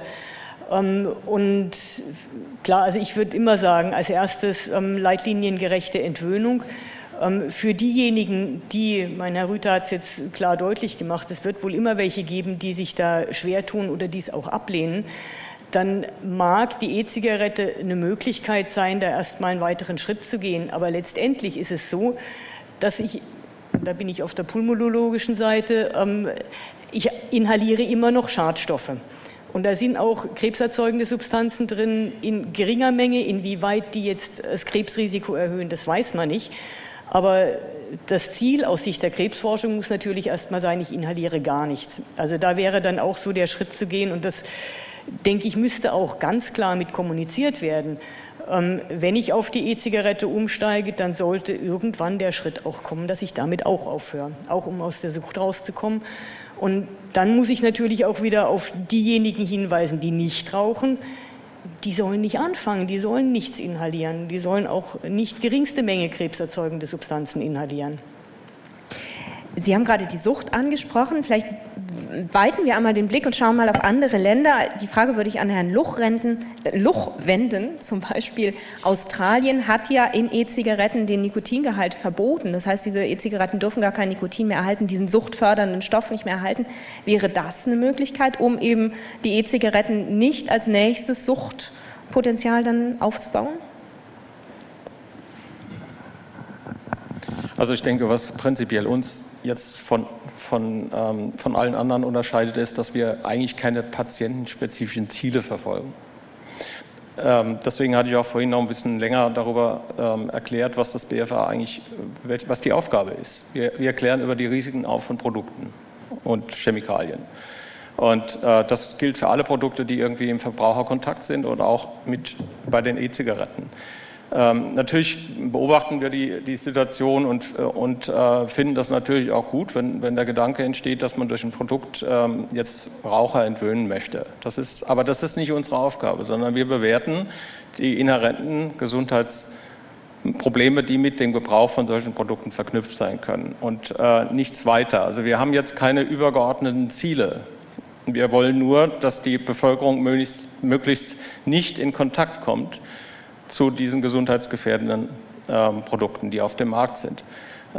Insofern ja, ist das eigentlich die Aufgabe und das muss man prinzipiell so sehen. Und ich meine, die ausgewogene Darstellung dessen, was wir jetzt zusammentragen auf allen möglichen Ebenen, auch molekularen Ebenen natürlich, ist schon auch gegeben. Also wir haben jetzt nicht sehr häufig ein Problemfeld wie bei den E-Zigaretten, wo wir so viele Statements und Erklärungen und Präsentationen in den letzten Jahren abgegeben haben, wie genau in diesem Feld. Ja, und wir bemühen uns natürlich auch immer den Aspekt mit reinzunehmen, wie vergleicht sich das. Das werden Sie auch nachlesen können. Und wir haben auch ganz offiziell darüber kommuniziert, dass es also vom Risiko her durchaus weniger, also dass es durchaus dann einen Abfall gibt bei dem Gebrauch der E-Zigaretten, wobei die Quantifizierung schwierig ist. Ja? Also das haben wir ja auch festgestellt, dass das sich nicht so einfach quantifizieren lässt, weil Sie müssen viele Ebenen betrachten. Wenn Sie nur die Chemikalien betrachten, die freigesetzt waren, dann kann man sagen, naja, also ganz wesentliche Gruppen, die jetzt in der Tabakzigarette zum Krebs beitragen, sind eben nicht da oder zu 95% reduziert. Das bedeutet aber jetzt nicht im Umkehrschluss, dass das Risiko generell um 95% reduziert ist, sondern wir müssen ja noch ganz andere Endpunkte betrachten. Wir können ja jetzt nicht nur die kanzerogenen Substanzen betrachten, die über die Pyrolyse entstehen, bei der E-Zigarette eben nicht, sondern wir müssen auch andere Stoffe betrachten, die dann jetzt bei den E-Zigaretten, bei den Liquids entstehen. Und wir haben ja darüber auch jetzt gehört im Rahmen dieser Veranstaltung, was da alles entsteht, unter anderem diese Aldehyde, die auch natürlich gesundheitlich bedenklich sind und auch jetzt jenseits der Wirkung, der zytotoxischen Wirkung oder der kanzerogenen Wirkung, die Wirkung auf das Gesamtsystem Mensch betrachten, die kardiovaskulären Wirkungen und so weiter. Das gehört alles zu diesem Gesamtbild dazu. Und dann das gegenüberzustellen oder zusammenzutragen an Befunden, was da ist, das ist unsere Aufgabe. Und wir schlussfolgern durchaus, dass die Tabakzigarette deutlich riskanter ist und gefährlicher ist für Folgeerkrankungen. Was dann daraus gemacht wird, wenn wir in solchen Darstellungen oder Publikationen dann auch darauf hinweisen, dass auch der Gebrauch von E-Liquids in dieser Form mit gesundheitlichen Risiken verknüpft ist, aufgrund der Tatsache, dass bestimmte Stoffe entstehen und auch aufgrund der Tatsache der allgemeinen Studienlage. Das ist natürlich eine ganz andere Sache. Das ist ja jetzt hier auch schon mehrmals besprochen worden. Natürlich ist so eine Nachricht irgendwie induzierende Nachricht, dass etwas jetzt die Leute umbringt oder besonders dramatisch ist immer in den Medien sehr gerne willkommen. Und ich würde sogar weitergehen, im Gegensatz zu dem, was Sie gesagt haben, Sie kriegen so eine Nachricht eigentlich gar nicht mehr weg. Also da können Sie noch so viel machen, wenn das einmal in der Welt ist, selbst wenn die Studienlage dann später sich ändert und wir dann auch als Institution darauf hinweisen, dass man das jetzt doch ein bisschen anders sehen muss und dass das überzogen war in der Darstellung, kriegen Sie das nicht weg, weil es wird einfach nicht kommuniziert. Und das, was die Leute konsumieren, sind die Mainstream-Medien draußen, die großen Kanäle. Und da ist der Einfluss von unserer Seite tatsächlich auch nur bedingt. Wir haben natürlich eine eigene Risikokommunikation, wir nutzen das auch, aber wir kommen natürlich jetzt an die Breite der größeren Medien kommen wir nicht ran. Also die Leute interessieren sich für die Themen, aber nicht alle eben. Und die Leute, die sich speziell für solche Themen interessieren, die schauen natürlich auch auf die BfA-Webseite, die hören sich das an, solche Veranstaltungen, dann merken die schon und kriegen auch sicher ein differenzierteres Bild. Aber wenn man die gesamte Breite der Bevölkerung betrachtet, da bin ich doch schon sehr pessimistisch und das ist aber ein allgemeiner Trend. Also da sind wir jetzt nicht alleine, sondern das erkennt man überall, dass natürlich die Medien eigentlich auch leben von solchen Nachrichten, die sie nutzen, um dann entsprechend die Auflage zu erhöhen. Vielen Dank. Ich würde gerne einmal bei diesem Blick bleiben, dass wir gucken, was machen denn eigentlich andere Länder? Und die Frage einmal geben an Herrn Rüther. Sehen Sie eine Möglichkeit darin, dass man diese E-Zigarette stärker reglementiert, in den Niederlanden zum Beispiel, indem man die Aromenvielfalt eingrenzt, in Australien, indem man den Nikotingehalt verbietet? Ich bin kein Epidemiologe, man muss sich das anschauen. Also aus suchtmedizinischer Sicht ist es natürlich jetzt nicht unbedingt zielführend, den Nikotingehalt zu verringern oder den Nikotingehalt wegzutun, weil genau das ist ja, was wir substituieren wollen. Im Gegenteil ist ja so, also ich rate meinen PatientInnen ja immer sogar, möglichst ein Produkt mit viel Nikotin zu verwenden, weil dann wird weniger schädliche Substanz inhaliert. Also das glaube ich jetzt nicht. Das andere sind epidemiologische Fragen, wo wir uns das anschauen müssen. Ich hoffe, dass das gut beforscht wird, was dann eigentlich passiert. Auch mit den Geschmacksdingern. Ist es wirklich so, wie jetzt die Industrie oder die Mittelstandsindustrie sagt, dass wenn wir jetzt keine floralen Aroma und keine Cocktail-Aromas mehr haben, dass dann die RaucherInnen weniger umsteigen? Ich kann mir das nicht so vorstellen, aber da ist einfach die Datenlage zu dünn. Da kann ich auch nicht sagen, mit meinen wenigen Rauchern, die ich sehe, also ich sehe sehr viele, aber statistisch sind es nicht so viele, kann ich nicht sagen, ob das was bringt. Wir brauchen da total wichtig Begleitforschung. Danke. Frau Mons, Sie nicken. Ja, völlig richtig. Also man muss eben auch die Gesamt... Leuchtet es grün? Rot. Ja. Vielleicht der Akku leer. Also es braucht jede Menge Begleitforschung. Es ist auch immer so ein bisschen schwierig. Es ist natürlich wichtig, auch in andere Länder zu schauen, was sie machen. Aber andere Länder haben teilweise eben auch komplett andere Rahmenbedingungen. Also das Beispiel Australien, das ist ein Land, das seit vielen Jahren wirklich wahnsinnig effektive Tabakkontrolle betreibt, wo ganz wenige Menschen nur noch rauchen. Die Zigarette kostet umgerechnet, glaube ich, die Packung Zigaretten kostet umgerechnet 20 €. Aus deren Perspektive für die öffentliche Gesundheit kann ich verstehen, dass Sie sagen, wir haben eine sehr geringe Raucherquote.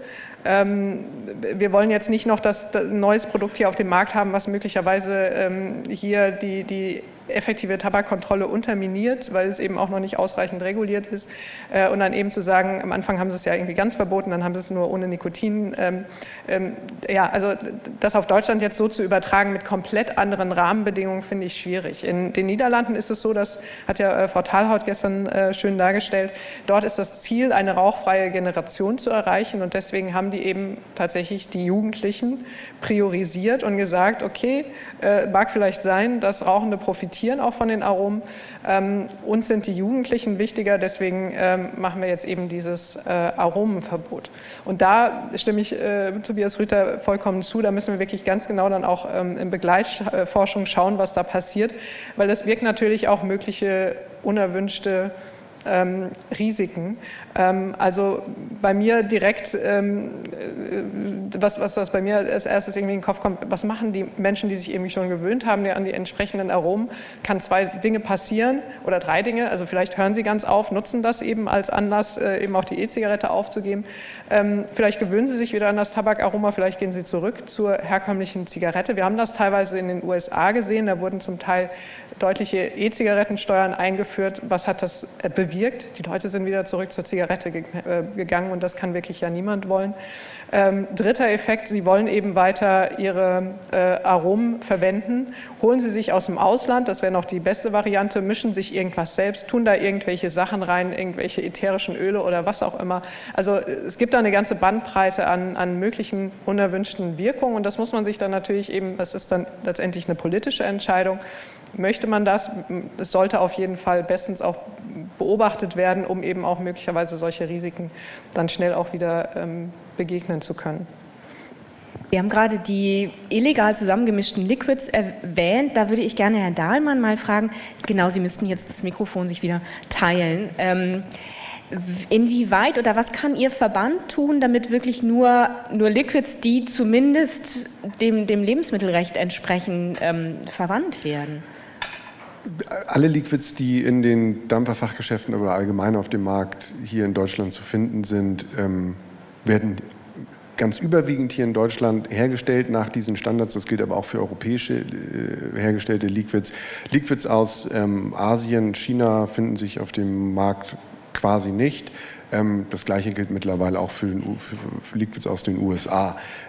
Was passiert? Also Produkte sind sehr wichtig. Ich denke auch, wir haben mit der Tabakproduktrichtlinie auf europäischer Ebene dafür einen extrem guten Rahmen, der von anderen Staaten in der Welt kopiert wird. In den USA haben wir diesen Rahmen nicht gehabt, lange Zeit, auch keine Jugendschutzgesetze. Man hat gesehen, was passiert ist. Geräte, die einen viel zu hohen Nikotingehalt haben, hatten einen Erfolg in einer zu jungen Zielgruppe. Das möchten wir hier alles nicht. Das ist klar, aber das ist auch in Europa bisher nicht vorgekommen. Wenn wir über die Aromen sprechen, dann ist es ja so, dass es keine Fälle von Schäden durch verunreinigten Liquid hier in Europa gegeben hat und die Hersteller das sehr wohl ernst nehmen. Sie sind dazu verpflichtet, keine Bestandteile neben dem Nikotin hinzuzufügen, die ein Risiko für den Verbraucher darstellen. Und das nehmen die Unternehmen in Europa auch sehr, sehr ernst. Nochmal, sonst hätte es ja Fälle gegeben. Man sieht aber sehr, sehr gut, was passiert, wenn Aromen eingeschränkt werden. Das ist etwas, was schon zahlenmäßig dokumentiert ist. Beispielsweise in San Francisco wurden Aromen verboten. Dort hat man gesehen, dass die Konsumenten von Aromen in E-Zigaretten zu Tabakprodukten zurückwechseln. Eben genau das, was Sie sagen, sich die auf dem Schwarzmarkt besorgen. Es gibt kein Produkt, was mir einfällt, was leichter beim Verbot zu umgehen ist als die E-Zigarette. Es ist sehr leicht, in einen Lebensmittelhandel zu gehen und sich ein Zitronenaroma zu besorgen und das in die E-Zigarette als Verbraucher reinzumischen. Das ist das Letzte, was man tun sollte, weil da kommen diese Öle wieder ins Spiel. Das heißt, da machen Leute etwas, wovon sie keine Ahnung haben, denken aber aus ihrer praktischen Logik, die sie haben, na, das muss ja funktionieren. Zitrone ist Zitrone, was anderes war da nicht drin. Also die Regulierung nicht zu sehr überstrapazieren, ist ein wichtiger Punkt, um die Vielfalt aufrechtzuerhalten. Und dann gibt es wie in den letzten 10 Jahren der E-Zigarette auch keinen Grund in Europa, dass wir Verunreinigungen durch irgendwelche Garagenmixer oder etwas, was wir in den anderen Ländern gesehen haben, hier sehen werden. Und es ist ja auch so, dass wir, das gilt auch für die gesundheitlichen Aspekte, die wir diskutieren, jetzt ja schon eine Erfahrung von 15 Jahren E-Zigarette haben. Also ich würde gerne so ein bisschen die Frage stellen, wie lange müssen wir die Frage weiter diskutieren, was in 10 Jahren sein könnte, bis man zu dem Entschluss kommt, über die E-Zigarette eine einheitliche Kommunikation zu finden. Und ich glaube auch, wir sind bei der Thema Arzneimittel, wenn ich noch mal so drüber nachgedacht habe, gar nicht so weit auseinander. Die E-Zigarette darf nicht ausschließlich als Arzneimittel angeboten werden. Das wäre ein vollkommen falsches Signal und würde die Verfügbarkeit einschränken. Aber wenn Sie sagen, Sie möchten bei den Kursen für die Rauchentwöhnung eine medizinisch zugelassene E-Zigarette auch als Option zusätzlich anbieten, die keinen Geschmack hat, ein standardisiertes Gerät ist, um damit halt auch eben in einem vorgegebenen Zeitraum ganz zu entwöhnen, dann ist das doch eine Möglichkeit, die unbenommen bleibt und jetzt auch gar nichts mit unserer Industrie zu tun hat. Wir wollen ja nur, wenn es auch wieder um die Aromen geht, sicherstellen, dass das Produkt weiter attraktiv bleibt, was es durch die Vielzahl und die Erreichbarkeit schafft. Denn auch da wieder, viele Raucher besuchen ja nicht ihre Kurse, bei Ihnen, Herr Rüther, in München, in der Tabakambulanz oder an anderen Stellen und wagen diesen Schritt. Das sind ja nur die wenigsten Raucher. Und ein anderer Teil kommt in die Fachgeschäfte. Vielen Dank, Herr Dahlmann. Frau Schaller wollte darauf reagieren und ich würde Sie alle schon mal einladen und auch Sie im Chat, Sie dürfen sich gerne beteiligen an der Diskussion. Hier im Saal können Sie gerne den Arm heben. Wir haben 2 Saalmikrofone, die rumlaufen. Oder im Chat schreiben Sie einfach Ihre Fragen rein. Aber jetzt erstmal Frau Schaller und dann Herr Franz. Ich wollte noch mal bei dem Verbot von Aromen einhaken. Also hier wird jetzt so ein bisschen der Eindruck erweckt, als gäbe es nur entweder ein radikales Verbot, am besten gar keine Aromen oder vielleicht nur Tabakaromen oder eine Vielfalt von Tausenden von verschiedenen Aromen, die die Raucher ja unbedingt brauchen, damit das Produkt attraktiv für sie ist. Interessanterweise gehen die Tabakhersteller, die ja auch E-Zigaretten haben und einen durchaus beträchtlichen Markt haben, zumindest in den USA, den Weg, dass sie eine Handvoll Aromen anbieten. Also man könnte das drastisch reduzieren und am besten jetzt unter toxikologischem Aspekt, wo ich mich natürlich nicht so gut auskenne, aber da denke ich, wäre es doch eine Möglichkeit, zu sagen, wir machen eine Positivliste an Aromen, die erlaubt sind, weil wir von denen Studien haben, die nachweisen, dass die auch bei Inhalation nicht schädlich sind, dann hätte ich eine geringe Auswahl oder eine gewisse Auswahl, die die Attraktivität erhält, dem Risiko des illegalen Handels und dem Fremdmischen ein Stück weit vorbeugt. Und ja, hätte aber trotzdem nicht diese Vielfalt, die es für alle möglichen Zielgruppen, die es nicht nehmen sollen, noch mal interessanter macht. Und dann möchte ich noch einen Vorschlag von Ute Mons aufgreifen. Das Ganze müsste natürlich noch dadurch ergänzt werden, dass man die Verpackung unattraktiv macht. Also ich brauche keine bunten Verpackungen mit tollen Bildchen drauf. Es reicht, da steht dann drauf, das hat Tabakgeschmack, das hat Kirschgeschmack, das hat Mangogeschmack. Ja, ein weiterer Punkt, der mir in dem Zusammenhang noch mit wichtig wäre, also wenn man sowas macht, wäre natürlich noch eine sicherere Methode, um Fremdmischen vorzubeugen, dass man sich auf so ein CAP-System, also Nachfüllkartuschen, fokussiert. Das hat allerdings wieder den Nachteil, es produziert einen Haufen Müll. Und das ist ein Punkt, den man auch mitdenken muss bei der ganzen E-Zigaretten-Thematik. Wir haben ein ernstes Umweltproblem.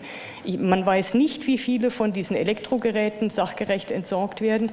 Wir wissen nicht, wie viel von diesen ganzen Nachfüllpackungen und auch den ganzen Caps in die Gegend fliegt und was da an Müll produziert wird. Also das ist was man mitdenken sollte, finde ich. Vielen Dank, Frau Schaller. Herr Dahlmann, bitte eine ganz kurze Reaktion, weil Sie direkt angesprochen worden sind. Genau, also die Umweltthematik, selbstverständlich muss es für alle wichtig sein, dass diese Produkte ordnungsgemäß entsorgt werden. Das, was Sie ansprechen, weiß man auch nicht bei Notebooks und Smartphones. Das ist dieselbe Thematik. Kleine CAP-Systeme verbrauchen viel mehr Müll, sind bei Dampfern viel weniger erfolgreich. Hat wegen der strengen Nikotinregulierung von 20 Milligramm hier zu tun. Produkte, die in den USA, die Sie ansprechen, sehr erfolgreich gewesen, immer noch sind und gewesen sind, haben das Geschäft in Europa wegen Erfolgslosigkeit beendet, schon vor einigen Jahren. Liste der verbotenen Inhaltsstoffe, wenn Sie sagen, nicht alle Aromen verbieten, sondern Sie sagen zusammengefasst das Whitelist-Prinzip.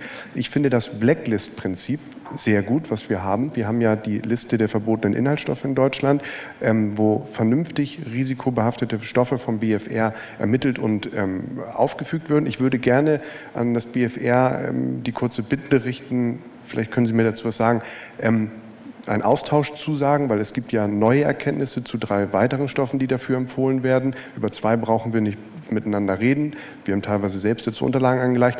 Aber bei dem Menthol würde ich gerne darüber sprechen. Ich halte es doch aber für besser, und jetzt komme ich zu dem letzten Punkt, dass wir nicht alle Aromen pauschal verbieten und nur wenige erlauben, sondern, das macht aus meiner Sicht keinen Sinn, wir verbieten die besonders gefährlich sind, über die wir die Erkenntnis haben, und stellen nicht alles unter einen Generalverdacht im Sinne der Produktvielfalt, im Sinne der Attraktivität der E-Zigarette. Vielen Dank, Herr Dahlmann. Herr Franzen. 2, 3 Punkte, die ich einmal aufgreifen wollen würde. Da fand ich den Vortrag gestern sehr schön zu Inhaltsstoffen, Verbreitung von Liquids in Deutschland. Da einfach nur einmal den Spiegel vorgehalten, wenn Sie mir sagen, das ist alles sauber und alles gut. Da gab es schon, fand ich, so habe ich zumindest mitgenommen, Inhaltsstoffe, die da nicht reingehörten. Deshalb tue ich mich gerade mit dieser Pauschalaussage sehr, sehr schwer Ihrerseits. Und den anderen Punkt, den ich trotzdem machen würde, wenn Sie sagen, Sie sind der Gutmensch für die Raucher, warum stellen Sie sich dann nicht der Whitelist und warum wollen Sie eine Blacklist? Besonders gefährdet finde ich eine gefährliche Formulierung, es ist gefährdet trotzdem mit drin. Und besonders schränkt das nur in einem bestimmten Rahmen ein. Und an der Stelle sind wir wieder an dem Punkt, wo ich zumindest als Lungenfacharzt komme und sage, es ist nicht nur die Liquids, sondern wir müssen das gesamtheitlich betrachten und den Körper als Ganzes betrachten. Vielen Dank, Herr Franzen. Gibt es Fragen oder Anregungen aus dem Publikum? Herr Laux, ich glaube, das Mikrofon ist direkt vor Ihnen.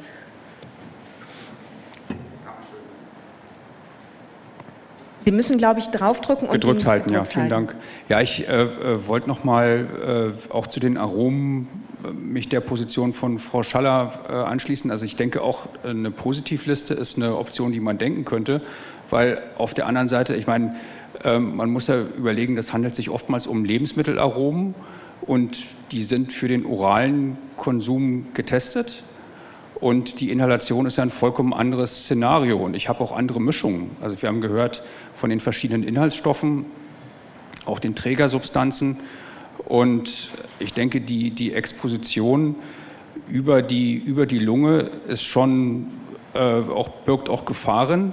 Und dementsprechend, wenn man so ein Produkt hat, das breit verkauft wird, denke ich, der Verbraucher hätte schon einen Anspruch darauf, dass man potenzielle Risiken so gering wie möglich hält und die eingesetzten Substanzen dann auch testet. Ich denke, das wäre auch im Interesse der Branche und der Industrie, weil es ist einfach so, dass man, wenn ich keine Tests habe, keine Daten vorliegen habe, dass ich dann schon ein höheres Risiko habe, dass irgendwann doch adverse Effekte auftreten könnten. Ja, ich bin da jetzt ein bisschen irritiert. Diese Pflicht, dass wir alle Liquids testen, die haben wir ja bereits. Das heißt, ein Liquidhersteller, der sein Produkt auf dem Markt platziert, der hat es ja bereits im Labor getestet. Carbonylverbindung, Formaldehyde, all diese Laboruntersuchungen, die gibt es ja bereits für diese Liquids. Deswegen habe ich mit diesem Generalverdacht, wir müssen alles erstmal wegnehmen und dann ein paar auf die Whitelist setzen, ein bisschen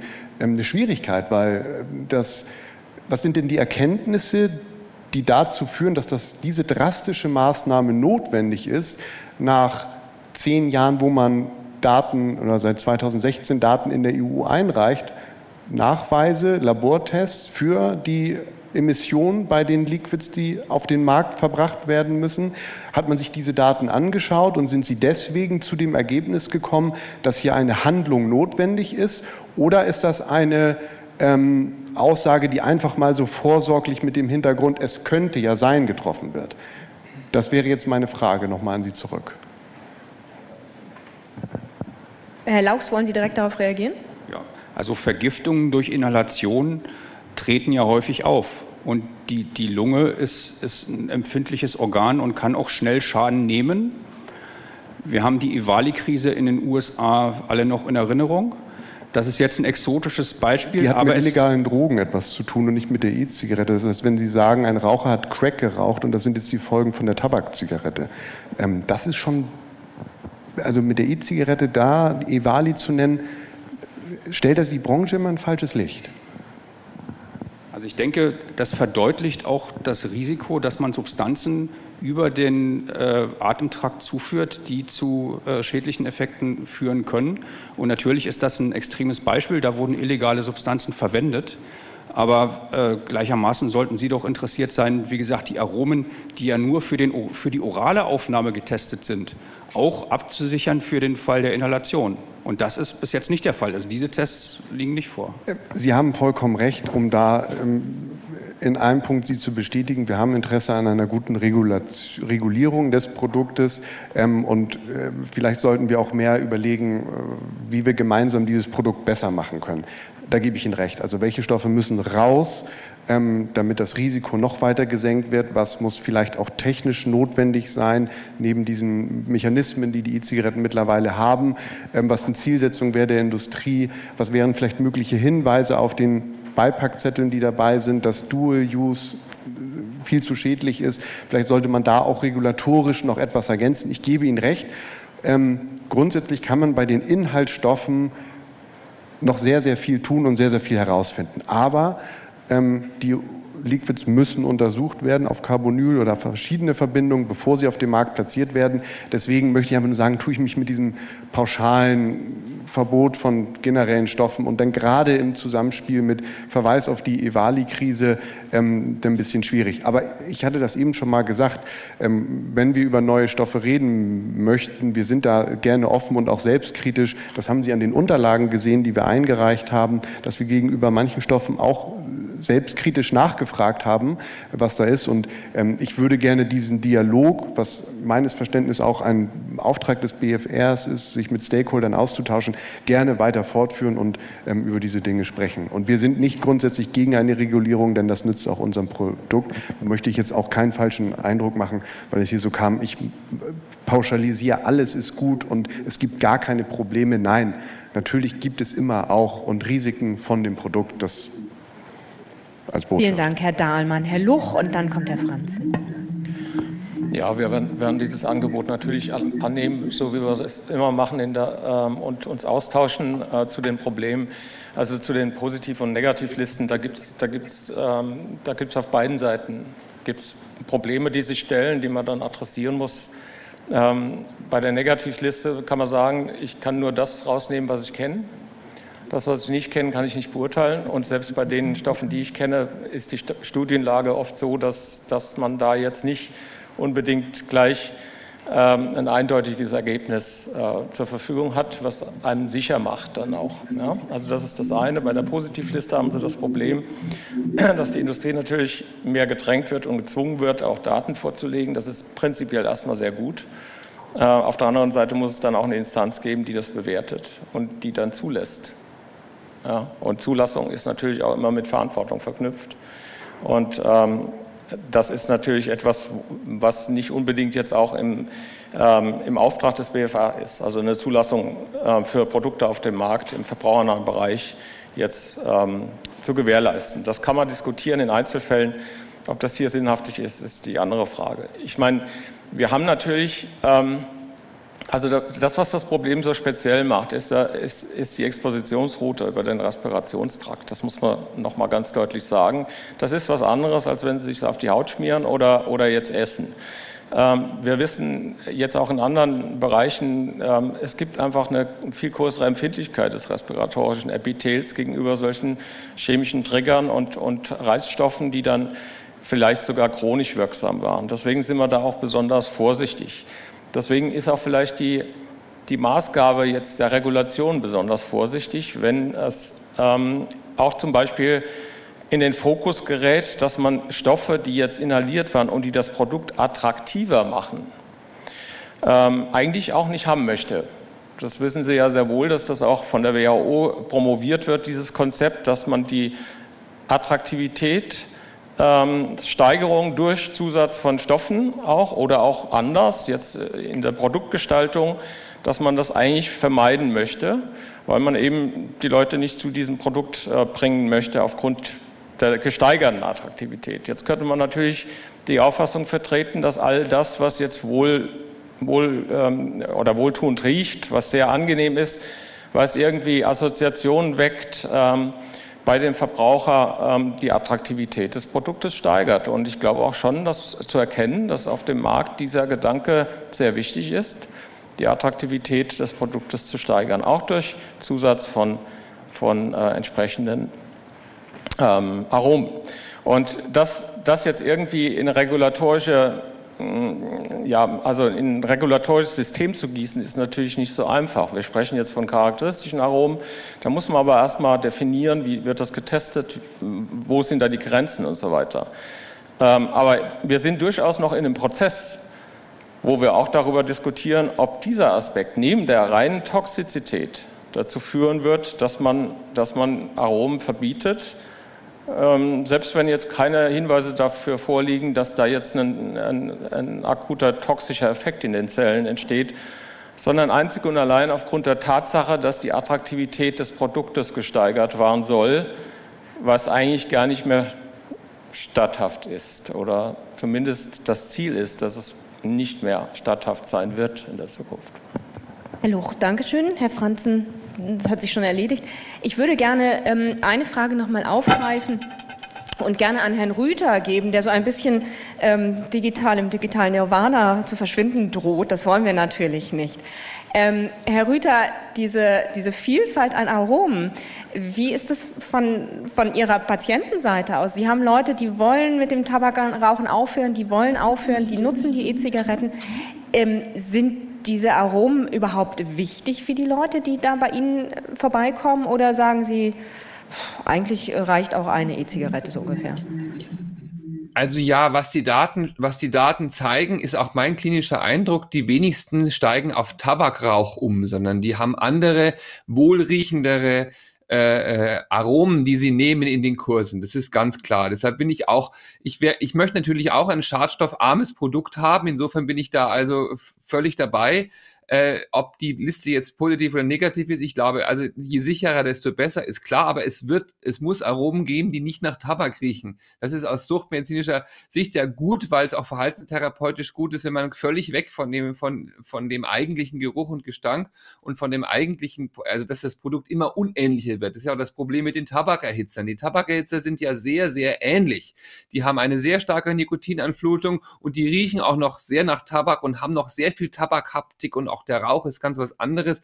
Darum ist es damit sicher sehr, sehr schwer, sich das Rauchen abzugewöhnen, weil das soll ja unser erklärtes Ziel sein. Das heißt, wir machen das Produkt anders, wir machen es unattraktiver, wir müssen uns auch nochmal überlegen, nicht nur die Zusatzstoffe, sondern auch, ob die Nikotinsalze denn sowas wirklich das Gelbe vom Ei sind oder ob wir nicht da auch mal gucken, ob wir nicht die Nikotinverfügbarkeit wieder ein bisschen, dass es Nikotin halt schon, aber dass die E-Zigaretten wieder in Richtung der Nikotinersatzprodukte gehen, die viel langsamer anfluten und das, was von der Industrie, aber auch von der Mittelindustrie jetzt gemacht wird, nämlich vermehrt Nikotinsalze einzusetzen, die eine sehr schnelle Nikotinanflutung haben, eine sehr schnelle Suchtbefriedigung, was aus meiner Sicht des Suchtmediziners eher schädlich ist.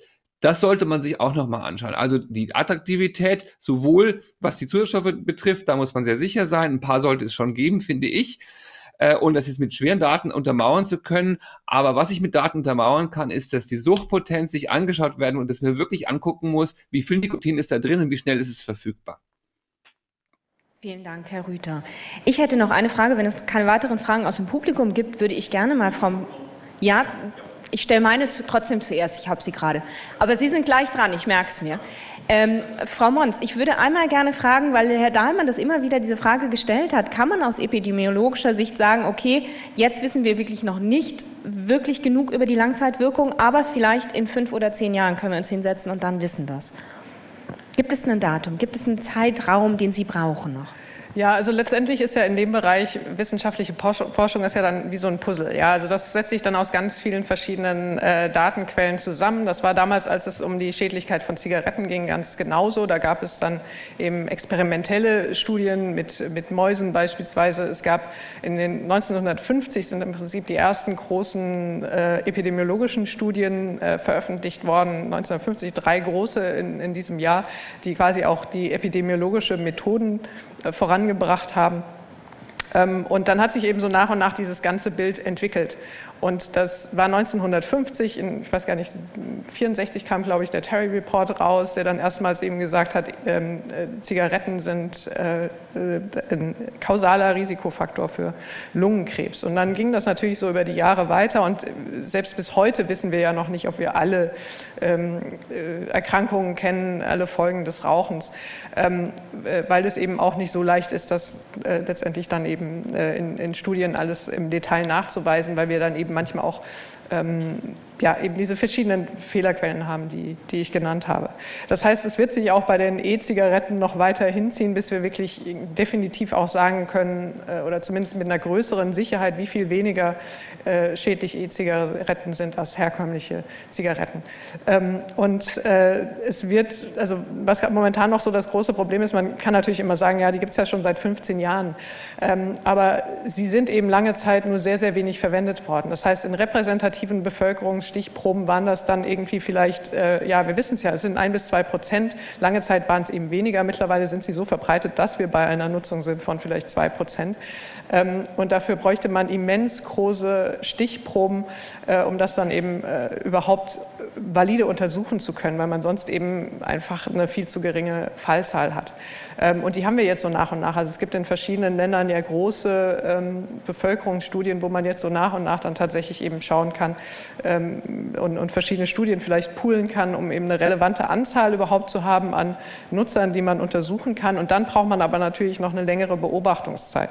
Also bis wir wirklich auch aus, ich sag mal, prospektiven Kohortenstudien, was sozusagen ist ja völlig klar, randomisiert kontrollierte Studien sind ethisch ausgeschlossen. Das heißt, das Beste, was wir haben können in der Epidemiologie, sind prospektive Kohortenstudien. Bis wir da gute definitive Ergebnisse haben, das wird sicherlich noch 5 Jahre mindestens dauern, vielleicht länger und auch dann noch mit gewissen Unsicherheiten behaftet.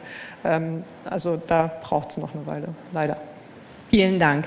Ich habe es dem Herrn da oben versprochen, danach sind Sie dran. Ja, ich wollte auch noch mal betonen, die Testsysteme, ich meine, In-vitro-Genotoxizität hat eine relativ geringe Aussagekraft, nicht? Und darauf regulatorische Entscheidungen zu basieren, wäre schon problematisch. Wir hatten ja BMBF-Projekte, wo es genau darum ging, auf den hohen Anteil falsch positiver Befunde durch die Entwicklung von In-vivo-Follow-up, In-vitro-Follow-up-Methoden im Prinzip zu reagieren. Insofern denke ich mal, dass es schon ein bisschen Zielsetzung sein sollte, dass man die Methoden zur quantitativen Risikobewertung ausbaut, weil die E-Zigarette ist nicht so ein exzessiv toxisches Produkt wie die Zigarette und der Verbraucher hat schon ein Interesse, wie toxisch ist denn nur die E-Zigarette, eher wie andere Lebensrisiken, die sich jetzt im Alltag ergeben. Und nun finde ich auch, dass der Verbraucher dann eben auch seine eigenen Entscheidungen treffen muss. Nicht weder Virologen noch Epidemiologen noch Suchtforscher sollten am Ende dann bestimmen, ob jemand das Risiko E-Zigarette in seinem persönlichen Bewertungshorizont als akzeptabel einschätzt oder nicht. Und vielleicht als letztes Wort nochmal, der Appell an die Bevölkerung wird sicher nicht von der Tabakwirtschaft kommen. Mit Cannabidiol haben wir das erste Produkt jetzt, was überhaupt nichts mit Nikotin zu tun hat. Wenn jetzt die Cannabis-Legalisierung kommt, soll das geraucht werden, soll das gedampft werden.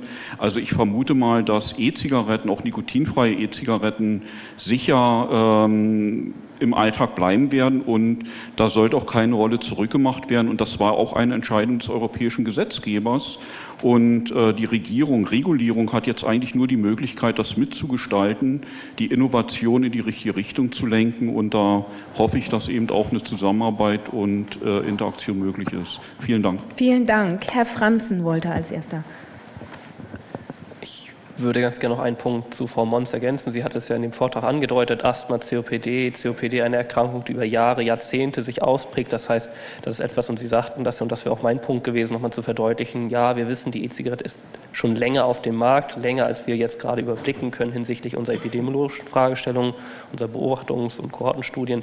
Aber der Zeitraum ist viel, viel zu kurzfristig, um da jetzt klare Aussagen zu treffen. Und um auf diesen Punkt von Ihnen, Herr Hinkler-Stefani, eingehen zu wollen, würde ich Sie ganz gern, und da frage ich Sie ganz direkt, ich finde schon, dass die Regierung und dass die Oberbehörden eine gewisse Verantwortung haben, auch im Blick auf Bevölkerung und zu überlegen, was ist sinnvoll und was ist nicht sinnvoll. Und an der Stelle muss ich als Lungenfacharzt sagen, ich bin sehr, sehr froh, dass es Entscheidungen in den letzten 2 Jahren gab, wo man die Bevölkerung sehr, sehr unbequem vor bestimmten Risiken geschützt hat. Es gab Varianten, die sehr, sehr gefährlich waren. Und ich war froh, dass man da regulativ eingegriffen hat. Und deshalb finde ich, ist eine gewisse Verantwortung da zu entscheiden, was ist möglich und was ist nicht möglich und was ist ein Regulativ, was greifen sollte und was nicht. Und deshalb finde ich das alles über einen Kamm zu scheren sehr, sehr schwer. Ganz herzlichen Dank. Wir sind schon dabei, ein wenig die Podiumsdiskussionszeit zu überziehen. Deswegen, wenn Herr Luch noch ganz kurz was sagen möchte, darf er noch. Möchten Sie? Naja, wenn es kurz ist, wäre bei mir, es dauert doch immer ein bisschen länger, weil so viele Aspekte jetzt zusammenkommen. Also ich meine, das eine ist natürlich die Infragestellung von solchen Tests, das kann man gerne machen, aber es ist schon so, dass man natürlich als ersten Indikator sowas akzeptieren muss und dann halt weitergehende Untersuchungen das bestätigen oder nicht. Ich sage es mal andersrum, wenn ich jetzt Untersuchungen mache, auch in Zellkultur, und ich stelle fest, dass die Substanz, mit der ich inkubiere, jetzt tatsächlich einen gentoxischen Schaden setzt, also Mutationen hervorruft in den Zellen, dann bin ich so ein bisschen hin und her gerissen, ob ich das jetzt zulassen möchte, in mir selbst, in meinem Körper, im respiratorischen Epithel, dass diese Substanz zur Exposition kommt. Also nur mal so andersrum. Es kann natürlich sein, dass das vielleicht ein bisschen überprädiktiv ist, aber es ist zumindest eine Möglichkeit. Ich hatte auch darauf hingewiesen, dass wir nicht immer in der Lage sind, In-vivo-Versuche zu machen. Es ist gut, wenn es solche Versuche gibt. Im Regelfall ist das für Tabakprodukte, Nikotinprodukte nicht so einfach möglich. Insofern sind solche Ersatzmethoden auch wichtig, um eine Einschätzung zu bekommen.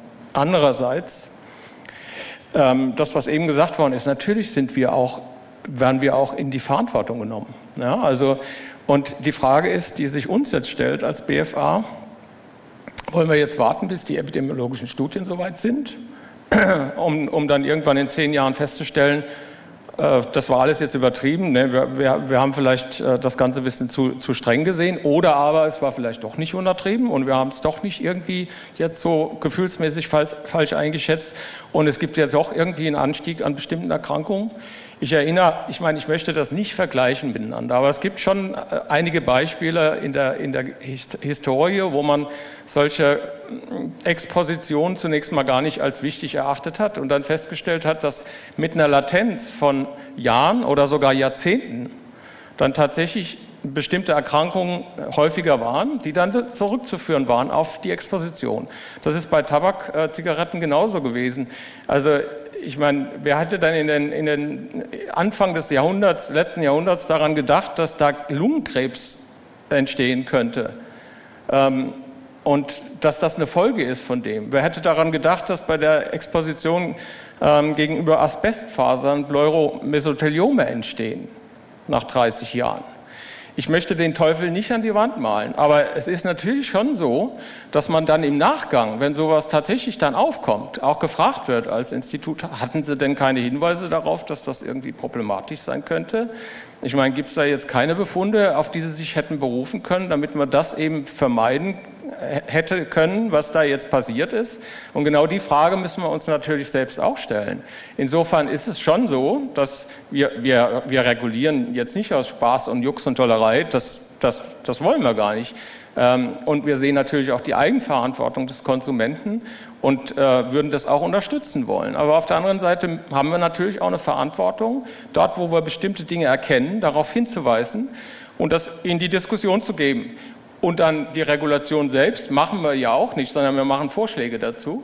Und das ist ein gesamtgesellschaftlicher, auch politischer Prozess, der dann dazu führt, dass man die Bevölkerung vor bestimmten Dingen bewahrt, selbst wenn es vielleicht ein bisschen überprädiktiv ist. Aber genau das ist natürlich auch die Rolle von so einem Institut. Herzlichen Dank, Herr Luch. Wir sind jetzt wirklich dabei, ein bisschen zu überziehen. Deswegen würde ich gerne Ihnen allen noch eine letzte Frage stellen und ich fange mit dem wieder digital etwas ins Abseits geratenen Herrn Rüther an. Herr Rüther, der Titel des Verbraucherforums war Chancen oder Risiken der E-Zigarette. Was ist für Sie größer, die Chance oder das Risiko? Oder was bräuchten Sie, um diese Frage beantworten zu können?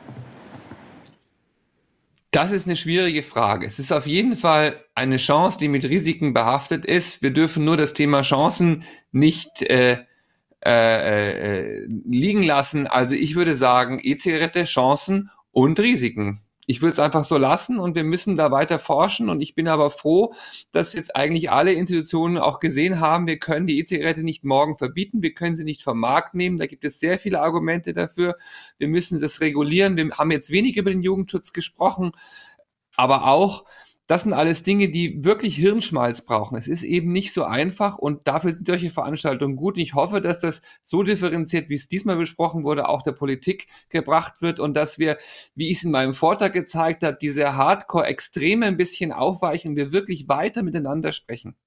Das wäre für mich gut. Also Chancen und Risiken bleibt. Vielen Dank, Herr Rüther. Frau Mons, wie sehen Sie das? Können Sie die Frage jetzt schon beantworten oder gibt es etwas, was Sie bräuchten noch, um sagen zu können, das ist eine Chance oder ein Risiko? Ja, natürlich brauchen wir mehr Studien zu allen möglichen Aspekten. Wir brauchen vor allem belastbare Studien, aber ich sehe es ganz genauso wie Tobias Rüther. Also ich sehe eine Chance da, ich sehe aber auch ganz viele Risiken und ich sehe auch die Notwendigkeit eines guten regulatorischen Rahmens, also eine politische Verantwortung, das quasi so zu regulieren, dass wir es eben schaffen, die Risiken zu minimieren, aber eben auch die Chance, die ich da sehe aus Public Health Perspektive, zu bewahren. Also es ist eben nicht alleine eine wissenschaftliche Frage, es ist auch eine politische Frage und auch da möchte ich mich Tobias Rüther anschließen. Also ich finde es auch sehr schön, dass wir hier wirklich auch sehr differenziert diskutieren konnten. Das war lange Zeit eben nicht so, da gab es eben immer diese extremen Positionierungen, eine sehr emotionale Debatte. Ich finde das schön, dass das hier nicht der Fall war, dass wir eben auch über diesen ganzen Graubereich, weil es eben einfach so schwierig ist, jetzt so differenziert auch diskutieren konnten. Vielen Dank, Frau Mons. Herr Dahlmann, genau, Sie müssten sich wieder das Mikrofon teilen. Chance oder Risiko?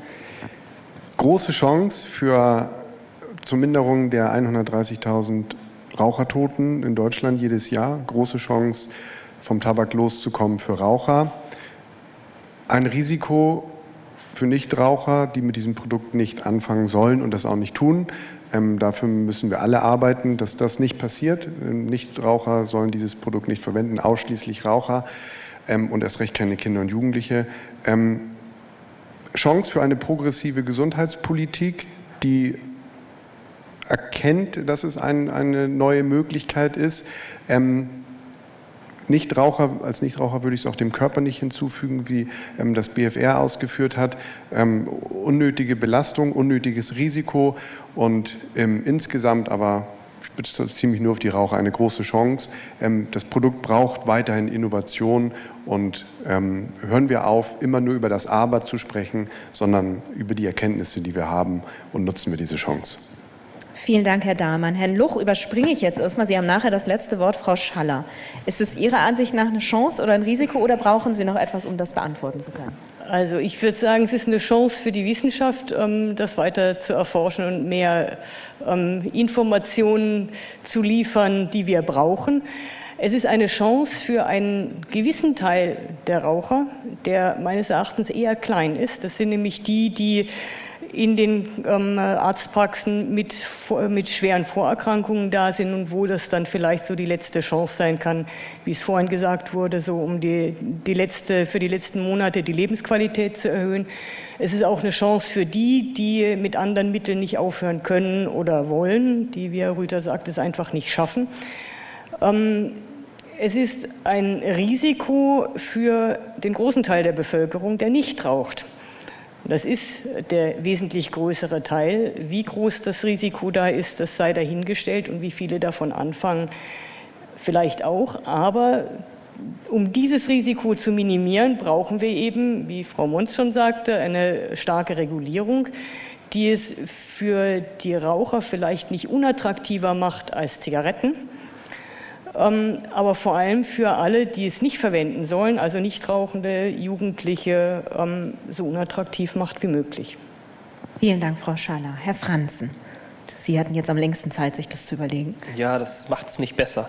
Ich hätte fast gesagt, es schlagen zwei Herzen in meiner Brust. Einmal das Herz, was in Richtung von Tobias Rüther schlägt, im Sinne der Tabakambulanz, wo man sagt, und im Sinne des Hauches eines Suchtmediziners in einem Internisten, wo man sagt, es mag Patienten auffällige oder nicht auffällige, also es mag Patienten geben, wo wir keine Option haben, wo das ein Substitut wäre. Da sehe ich eine Chance. Ich sehe eine Chance, und das hatte ich noch mal vorhin, und da haben Sie ja darauf kapriziert, das ist das, was auch Herr Hering gestern sagte, ich sehe eine Chance für ein ganz, ganz kleines Kollektiv, zum Beispiel im Bereich der Lungenheilkunde, wo ich da eine Chance sehe. Ich sehe aber trotzdem, und das ist das zweite Herz, was in meiner Brust schlägt, als Internist, Lungenfacharzt und in gewisser Weise wissenschaftlich interessierter Mediziner, die Chance oder das Risiko darin, dass wir Befunde jetzt sehen, die wir eher, und da brauchen wir langfristige Studien, die wir erstmal einmal manifestieren müssen, bevor wir das von einer Risikofreiheit an der Stelle sprechen können. Und vor dem Hintergrund sehe ich zumindest lungenfachärztlich eher ein Risiko, als dass ich da eine Chance sehe. Wie gesagt, Chance für ein ganz definiertes Kollektiv, ja, aber das Risiko überwiegt für mich. Ganz herzlichen Dank, Herr Franzen. Ich möchte Ihnen allen danken für Ihre Diskussion, für Ihre Aufmerksamkeit, für Ihre Fragen und das letzte Wort, natürlich die Frage auch nochmal und vor allen Dingen aber auch das letzte Wort der Diskussion und das letzte Wort der Veranstaltung an Herrn Luch geben. Ja, vielen Dank nochmal. Also wie soll ich sagen, ich fand das eine sehr, sehr interessante Veranstaltung. Wir haben ja den Titel auch extra so gewählt, Chancen und Risiken, weil wir uns dessen bewusst sind. Sonst sind wir weniger in die Suchtmedizin eingebunden als jetzt an anderer Stelle. Das ist klar, das ist nicht unsere Aufgabe, aber wir sehen schon durchaus auch den Vorteil oder den nutzbaren Vorteil von solchen Produkten. Auf der anderen Seite gibt es entsprechende Risiken und darüber diskutieren wir, darüber berichten wir auch und wir aktualisieren diese Bewertung des BfAs auch eigentlich regelmäßig. Und so eine Veranstaltung wie heute trägt natürlich dazu bei auch, dass wir einerseits den Kenntnisstand wieder aktualisieren, andererseits aber auch darüber kommunizieren, auch übertragen. Sie sehen das ja, das geht nach außen, das können sich die Leute anschauen. Das wird hoffentlich auch gesehen und genutzt, um dann halt doch auch zu erkennen, vielleicht bei noch mehr Leuten, dass es nicht so ganz einfach ist, wie man sich das immer vorstellt in der Bewertung und dass es Pros und Cons gibt und die halt ausgewogen auch dargestellt werden müssen und diskutiert werden müssen. Also ich bin froh, dass wir diese Veranstaltung durchgeführt haben. Ich fand es auch sehr konstruktiv. Also es ist eigentlich so gelaufen, wie man sich das wünschen würde, auch als BFA. Deswegen nutze ich jetzt halt auch die Gelegenheit, nochmal Ihnen allen zu danken, auch den Vortragenden natürlich, auch dem Auditorium und auch innerhalb des BFA natürlich für die Vorbereitung aus der Abteilung 2, die Kolleginnen und Kollegen und natürlich aus meiner eigenen Abteilung, insbesondere die Fachgruppe 75, die jetzt maßgeblich für die Tabak- und Nikotinregulation zuständig ist. Auch der Moderatorin möchte ich danken und das möchte ich auch im Namen des Hauses machen, der Hausleitung. Solche Veranstaltungen sind sehr wichtig für uns ja, also es ist eigentlich sehr gut gelungen, denke ich. Ich bin zufrieden damit und Sie werden auch sehen, was das BFA damit macht. Das wird sicher auch dann irgendwann früher oder später entsprechend nochmal in anderer Form kommuniziert.